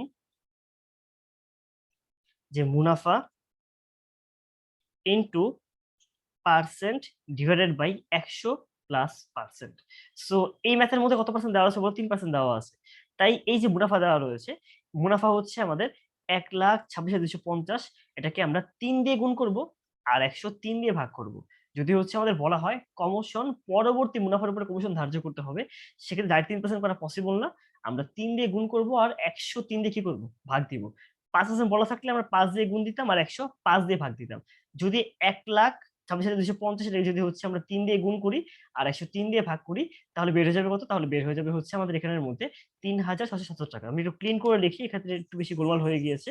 যেটা বললাম, যদি হচ্ছে আমাদের কখনো কমিশন পরবর্তী মুনাফার উপরে হচ্ছে কি করতে বলে? সুদ ধার্য করতে বলে। সেক্ষেত্রে আমাদের সুদের কি করতে হবে? সেক্ষেত্রে হচ্ছে উপরে আমরা এই পার্সেন্টটা লিখবো আর নিচে লিখে দিব হচ্ছে ১০০ প্লাস ওই পার্সেন্ট। সো এই ম্যাথের মধ্যে আমাদের কমিশনের পরিমাণ হয়ে যাবে ১,২৬,২৫০ ইনটু ৩ ডিভাইডেড বাই হচ্ছে কত? ১০৩। নরমালি আমরা ৩ দিয়ে গুণ করে ১০০ দিয়ে ভাগ করি। এখানে ৩ দিয়ে গুণ করা লাগবে আর ১০৩ দিয়ে ভাগ করা লাগবে। তাহলে এখানে বের হয়ে যাবে কত? তাহলে এখানে বের হয়ে যাবে হচ্ছে আমাদের ৩,৬৭৭ টাকা। আই গেস তোমরা এখন বুঝে গিয়েছো যে কেন এখানের মধ্যে ৩,৭৭৭.৫ টাকা না বের হয়ে আমাদের বের হয়ে গিয়েছে ৩,677 টাকা বের হয়ে গিয়েছে। কারণ এখানে বলা ছিল কমিশন পরবর্তী মুনাফার উপরে গিয়ে হচ্ছে আমাদের কমিশন ধার্য করতে হবে। তাও বাকিটা ইজি। এখানে আর কিছু করার মতো নেই। তারপর জাস্ট হচ্ছে আমরা ২ পাশে কি করে দিব? যোগ বিয়োগ করে দিব। এখন এই ম্যাথের মধ্যে গিয়ে হচ্ছে আমাদের কোয়েশ্চেনে বলা ছিল যে আমাদেরকে মূলধন অনুপাত কি করতে হবে? মুনাফা ভাগ করতে হবে। সো মূলধন ছিল হচ্ছে আমাদের ১.৫ লাখ, ১ লাখ আর হচ্ছে কত টাকা? ৫০,০০০ টাকা। সো যদি হচ্ছে আমরা ১.৫ লাখ, ১ লাখ এবং যদি হচ্ছে ৫০,০০০ কে যদি আমরা শর্ট করি, তাহলে এখানে কত বের হয়? ১৫, ১০ আর হচ্ছে ৫। কাটাকাটি করলে এখানে কত বের হবে বলো? ৫ দিয়ে কাটাকাটি করলে এখানে বের হবে হচ্ছে আমাদের ৩ ৫ ১৫, ৩ দুগুণা আচ্ছা ৫ গুণা ১০ আর ৫ একে ৫। কাটাকাটি করলে বের হয় হচ্ছে ৩:২:১। সো যেহেতু এখানে বলা রয়েছে আমাদের মূলধন অনুপাত, মূলধন ছিল হচ্ছে ১.৫ লাখ, ১ লাখ আর ৫০,০০০ টাকা। এটাকে ছোট করলে আমাদের বের হয় কত? ৩:২:১। এবার এই টাকাকে হচ্ছে আমরা কি করব? ৩:২:১ এভাবে ভাগ করে দিব। সো ৩, ২, ১ যোগ করলে বের হয়ে যাবে হচ্ছে ৬। ১ম জন পেয়ে যাবে হচ্ছে ৩ ভাগের ৬ অংশ। পরের জন পেয়ে যাবে ২ ভাগের ৬ অংশ। অ্যান্ড থার্ড জন পেয়ে যাবে হচ্ছে ৬ ভাগের ১ অংশ। তারপর জাস্ট আমরা এই টাকার সাথে যদি হচ্ছে আমরা জাস্ট এই যদি ভগ্নাংশগুলো গুণ করে দিই, তাহলে বের হয়ে যাবে যথাক্রমে তানজিমের আঞ্জুম, তানজিম এবং সুমাইয়ার মুনাফার পরিমাণ হচ্ছে আমাদের বের হয়ে যাবে। সো আগের ম্যাথ গুলো আমরা করেছি এই পার্ট গুলো। সো আই হোপ তোমাদের আর রিপিট করার দরকার নেই। অ্যান্ড থার্ড কোয়েশ্চেন এ বলা ছিল পরিবর্তনশীল মূলধন পদ্ধতিতে কি করো? মূলধন হিসাব তৈরি করো। সো এর জন্য হচ্ছে প্রথমত আমরা লিখব হচ্ছে ব্যালেন্স বিডি। আর বাম পাশে গিয়ে লিখে দেব হচ্ছে আমরা উত্তোলন হিসাব।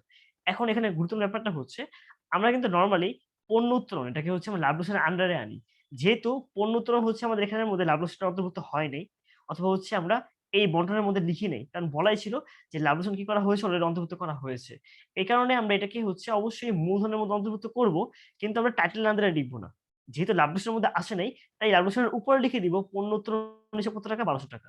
অর্থাৎ যদি এমন কোনো লেনদেন থাকে যেটাকে হচ্ছে আমরা লাভ লোকসান অন্তর্ভুক্ত করছি না, কিন্তু আমরা হচ্ছে মূলধন অন্তর্ভুক্ত করছি, তখন আমরা এই টাইটেল আন্ডারে না লিখে আমরা উপরে লিখে দিব। এই কারণে কি করা হয়েছে?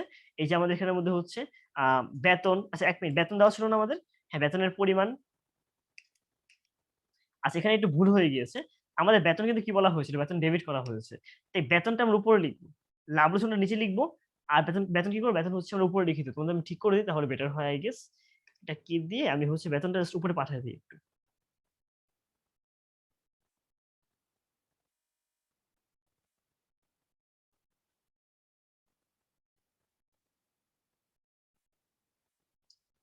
মেলিখের মধ্যে হচ্ছে লাভ সামান্য হিসাব এই ওয়ার্ডটা হচ্ছে আমরা উল্লেখ করব না। কারণ কি, কারণ হচ্ছে যে বেতনটা পাওয়া গিয়েছিল, এই বেতনটা কি করি না, বেতনটাকে হচ্ছে আমরা লাভ লসের অন্তর্ভুক্ত করিনি। এই কারণে গিয়ে হচ্ছে কি করব, এই কারণে হচ্ছে আমরা এখানে জাস্ট লিখে দেবো হচ্ছে ব্যালেন্স বিডি, তারপর লিখে দেবো হচ্ছে বেতন, তারপর গিয়ে লিখবো হচ্ছে লাভ লসের আবরণ হিসাব। তারপরে জাস্ট আমরা এই পাশে যে ডেবিট গুলো ছিল, ডেবিট গুলোকে নিয়ে আসবো হচ্ছে এখানে ক্রেডিট দিকে, আর এখানে ক্রেডিট গুলো নিয়ে আসবো হচ্ছে এখানে ডেবিট দিকে। তারপর জাস্ট ব্যালেন্স বিডিসিটি বের করলেই হচ্ছে আমাদের ম্যাথ শেষ। আই গেস এই পার্টের মধ্যে তোমাদের খুব বেশি সমস্যা নেই। আর যদি মনে হয় যে ভাইয়া এই পার্টটা আসলে বুঝলে ভালো হতো আরেকবার, তাহলে আমি অবশ্যই বুঝিয়ে দিব। দেখি তোমার কোনো কোশ্চেন রয়েছে নাকি।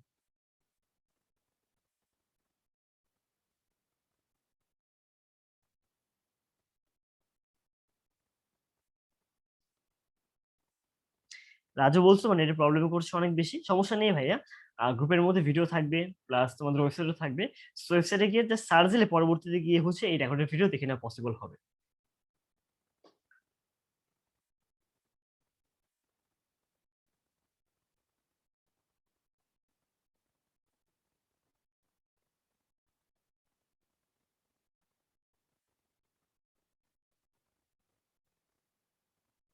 আচ্ছা, সো যদি এই পার্টটা বুঝতে পারো তাহলে চলে যাই আমরা নেক্সট পার্টের মধ্যে।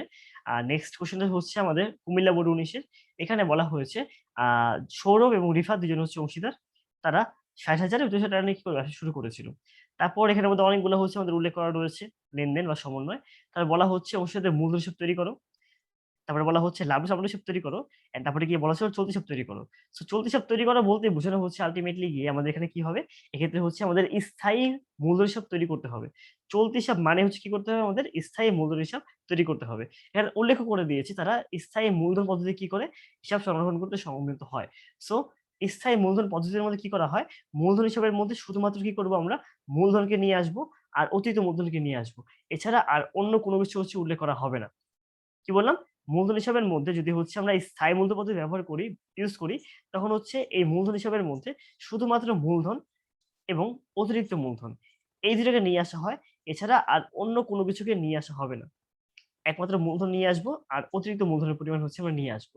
এছাড়া বাকি সবকিছুকে কি করবো, সবকিছু হচ্ছে আমরা চলতি হিসাবের মধ্যে অন্তর্ভুক্ত করবো। যেমন বলা ছিল সৌরভ এবং রিফাত 60,000 টাকা এবং 40,000 টাকা এই ধরনের ব্যবসা শুরু করেছিল। অন্যান্য ক্ষেত্রে বলা ছিল এই অনুপাতে হচ্ছে তাদের মূলধনের উদ্বৃত্ত ছিল। যখন কিনা বলা থাকে মূলধনের উদ্বৃত্ত, তখন আমরা লিখি হচ্ছে ব্যালেন্স বিডি। বাট এখানে বলা রয়েছে ব্যবসা শুরু করা হলো। ব্যবসা শুরু করার মানে এটা একটা লেনদেন। এটা জাবেদা কি, জাবেদা হচ্ছে নগদান হিসাব ডেবিট, মূলধন হিসাব ক্রেডিট।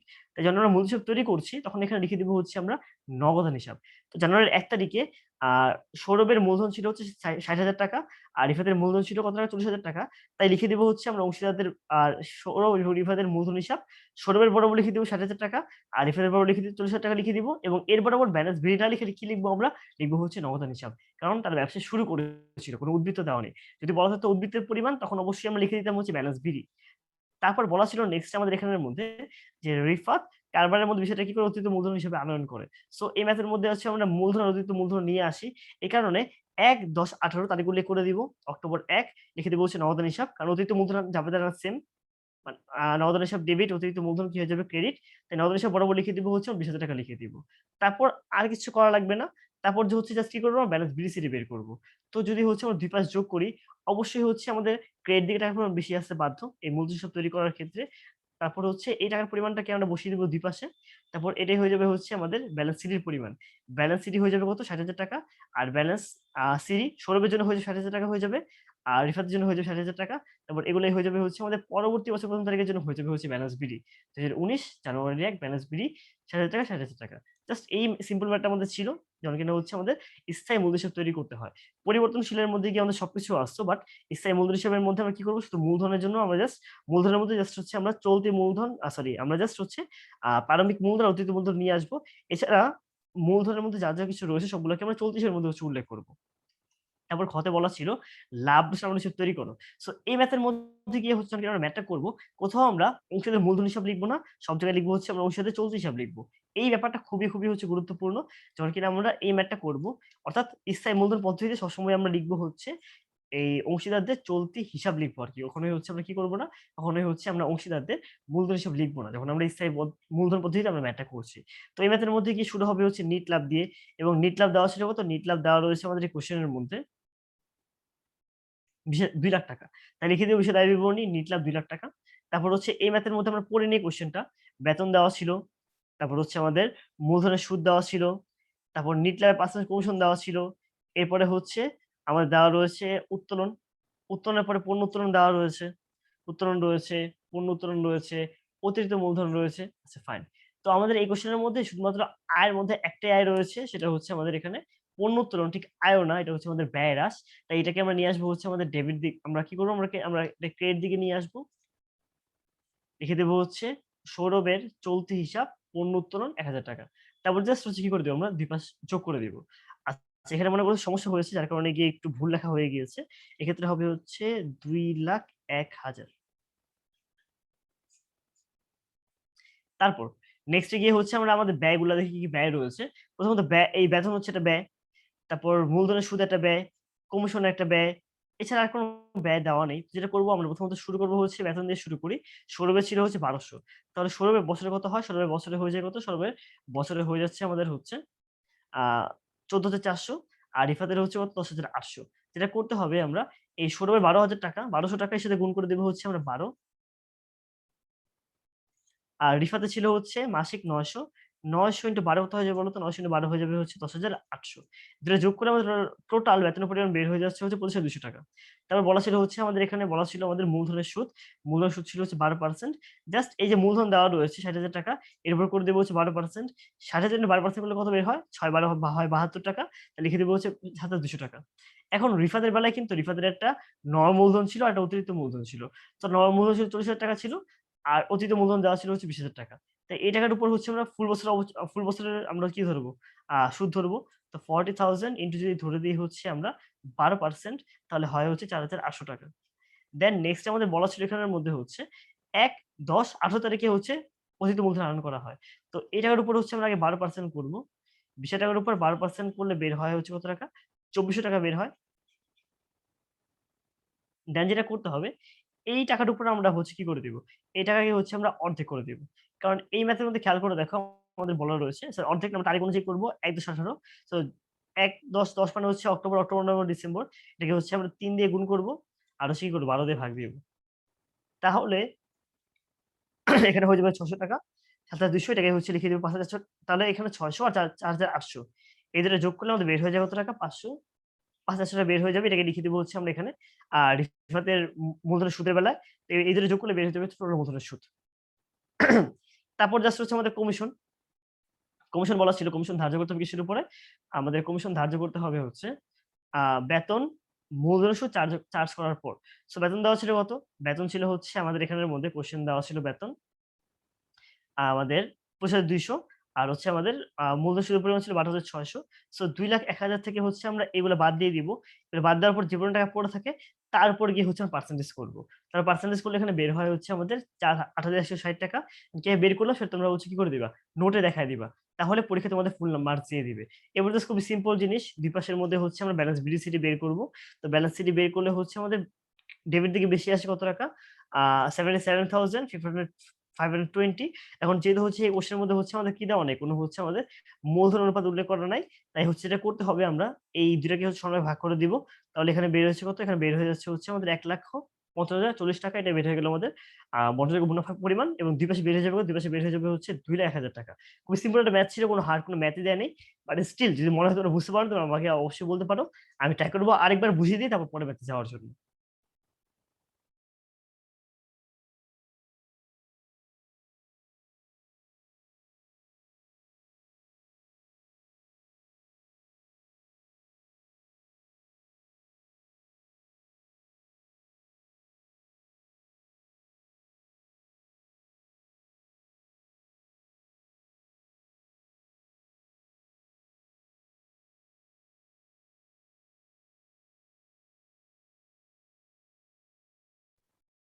চলে আসে পরের পার্টের মধ্যে, যেখানে বলা ছিল হচ্ছে আমাদের চলতি হিসাব তৈরি করো।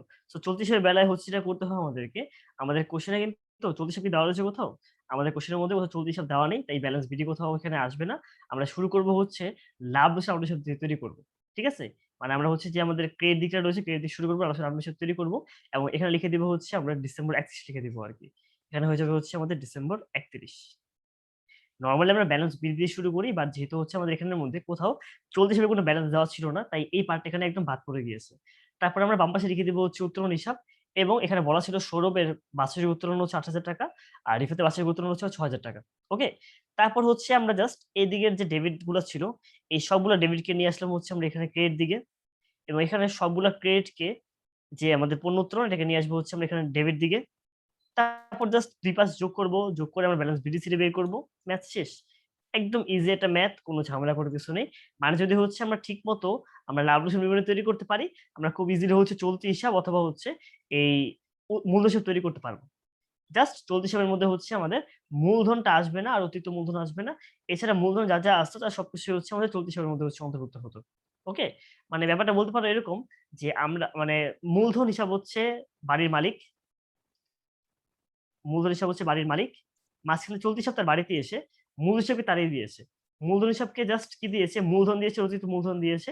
আর তার থেকে সবকিছু নিয়ে নিয়েছে হচ্ছে কি হিসাব? এই চলতি হিসাব তার থেকে সবকিছু নিয়ে নিয়েছে।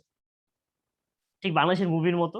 যেমন হয় ভিলেন এসে সবকিছু নিয়ে নেয়, তারপর বাড়িওয়ালাকে বের করে দিয়ে দেয়। ঠিক সেভাবে চলতি হিসাব মূলধন হিসাবের ঘরের মধ্যে এসে মূলধন হিসাবকে বের করে দিয়েছে।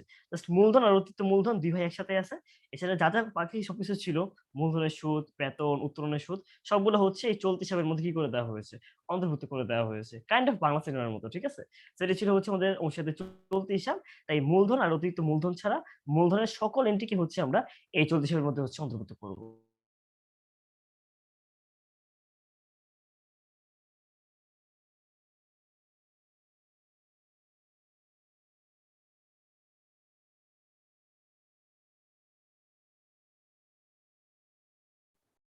আচ্ছা, সো নি দি আ দি মিনহাজ বলছো ১০/১৭ এর কোয়েশ্চেন এ প্রবলেম আছে। আমাকে একটু কাইন্ডলি ভাইয়া কোয়েশ্চেনটা একটু আমাকে ফরওয়ার্ড করে দিও পরবর্তীতে।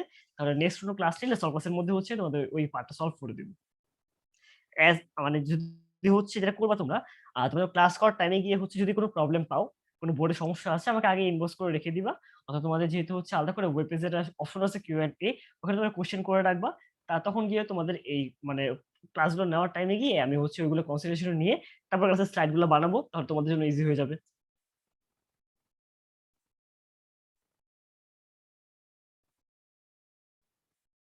আচ্ছা।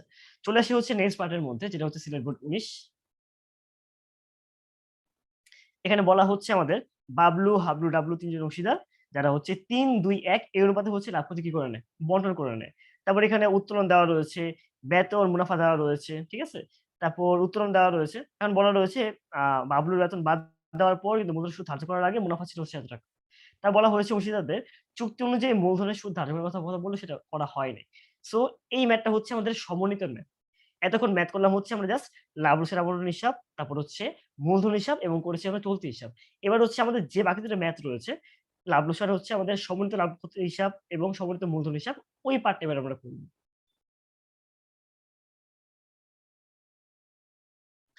আ সত্যি কথা বলতে হচ্ছে আমার আজকে একটু ঠান্ডা লেগে আছে, যার কারণে ক্লাসটা করতে একটু সমস্যা হচ্ছে। আ যদি সাউন্ড এর কোনো প্রবলেম হয়, কোনো পার্ট বুঝতে না পারো, আমাকে অবভিয়াসলি বলে দিবা যে, "ভাইয়া এই পার্টটা বুঝতে পারিনি।" ওকে? তো চলে আসি হচ্ছে আমাদের একদম ১ম পার্টের মধ্যে। এই ম্যাথের মধ্যে কি বলা রয়েছে খেয়াল করে দেখো তো, যে আমাদের উত্তোলন, বেতন আর মুনাফা সমন্বয় করার পর মূলধনের পরিমাণ ছিল হচ্ছে এত টাকা। অর্থাৎ এই কোয়েশ্চেন এর মধ্যে গিয়ে হচ্ছে আমাদের সমাপনী মূলধন দেওয়া রয়েছে। কিন্তু মূলধনের সুদ ধার্য করতে হয় হচ্ছে প্রারম্ভিক মূলধনের উপর। এই কারণে কথায় বলা হয়েছে আমাদের প্রারম্ভিক মূলধন বের করতে। যখন তোমাদের পরীক্ষার মধ্যে হচ্ছে এরকম সমন্বিত লাভ ক্ষতি বিবরণী তৈরি করতে হবে, তখনই ক নাম্বারের মধ্যে মানে 90% ক্ষেত্রে তোমাদের ম্যাথের মধ্যে কি দিয়ে দেয়? এই প্রারম্ভিক মূলধন বের করতে বলে।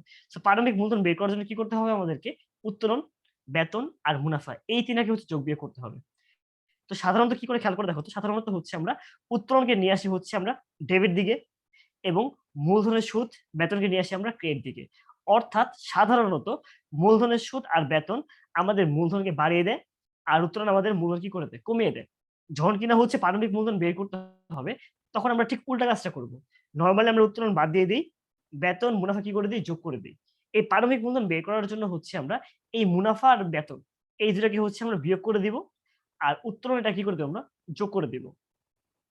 যেমন যদি বলি আমরা এ সমান হচ্ছে বি যোগ সি যোগ ডি মাইনাস ই, ঠিক আছে, যে এ সমান B plus C plus D minus E. এখন যদি হচ্ছে এই ম্যাথ থেকে আমরা ডি এর ভ্যালু বের করতে চাই, ডি কে এক পাশে রাখলাম আর অন্য ভ্যালু বের করতে চাই, তাহলে কিন্তু এই সবগুলো কি হয়ে যাবে, এই পাশে গেলে বিয়োগ হয়ে যাবে, আর এখানে যে বিয়োগের কি হয়ে যাবে যোগ হয়ে যাবে। সেম কাজ করা হচ্ছে আমাদের এই ম্যাথের মধ্যে গিয়ে হচ্ছে নরমালি আমরা প্রারম্ভিক মূলধন থেকে সমাপনী বের করি। এই ম্যাথে আমাদের সমাপনী দেওয়া রয়েছে, আমাদের প্রারম্ভিকের পরিমাণ কি করতে হবে বের করতে হবে।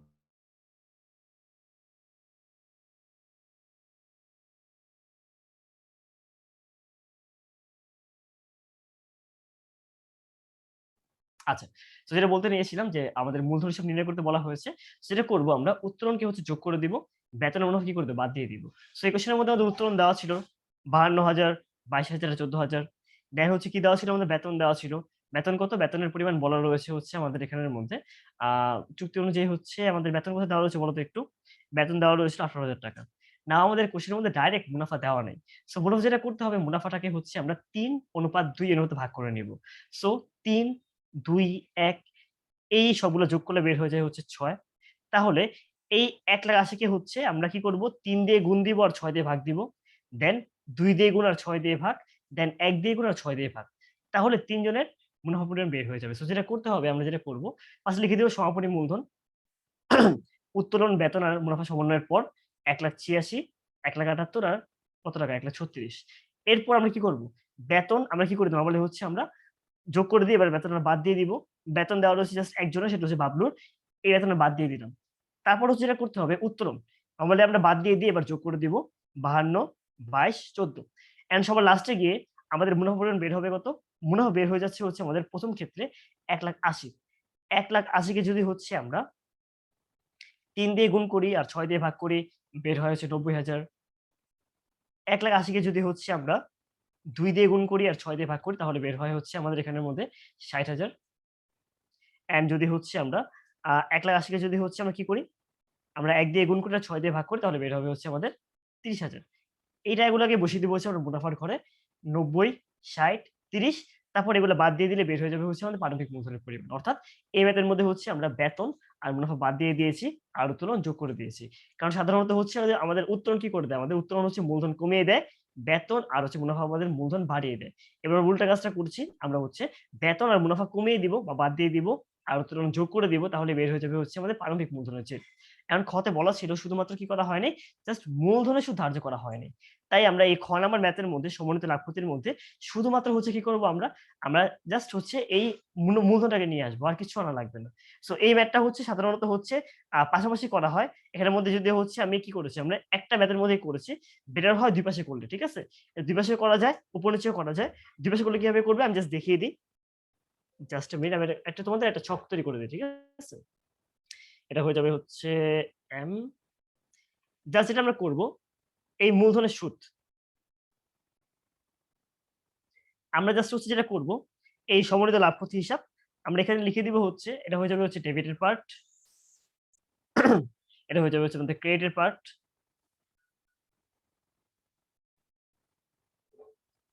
এটা হচ্ছে ডেবিট, এটা হচ্ছে ক্রেডিট। এই ক্রেডিট দিকে লিখে দিব হচ্ছে আমরা সমন্বিত, ডেবিট দিকে লিখে দিব হচ্ছে আমরা সমন্বিত কি হিসাব? মূলধন হিসাব। তার নিচে লিখে দেব হচ্ছে আমরা মূলধনের সুদ লিখে দেব।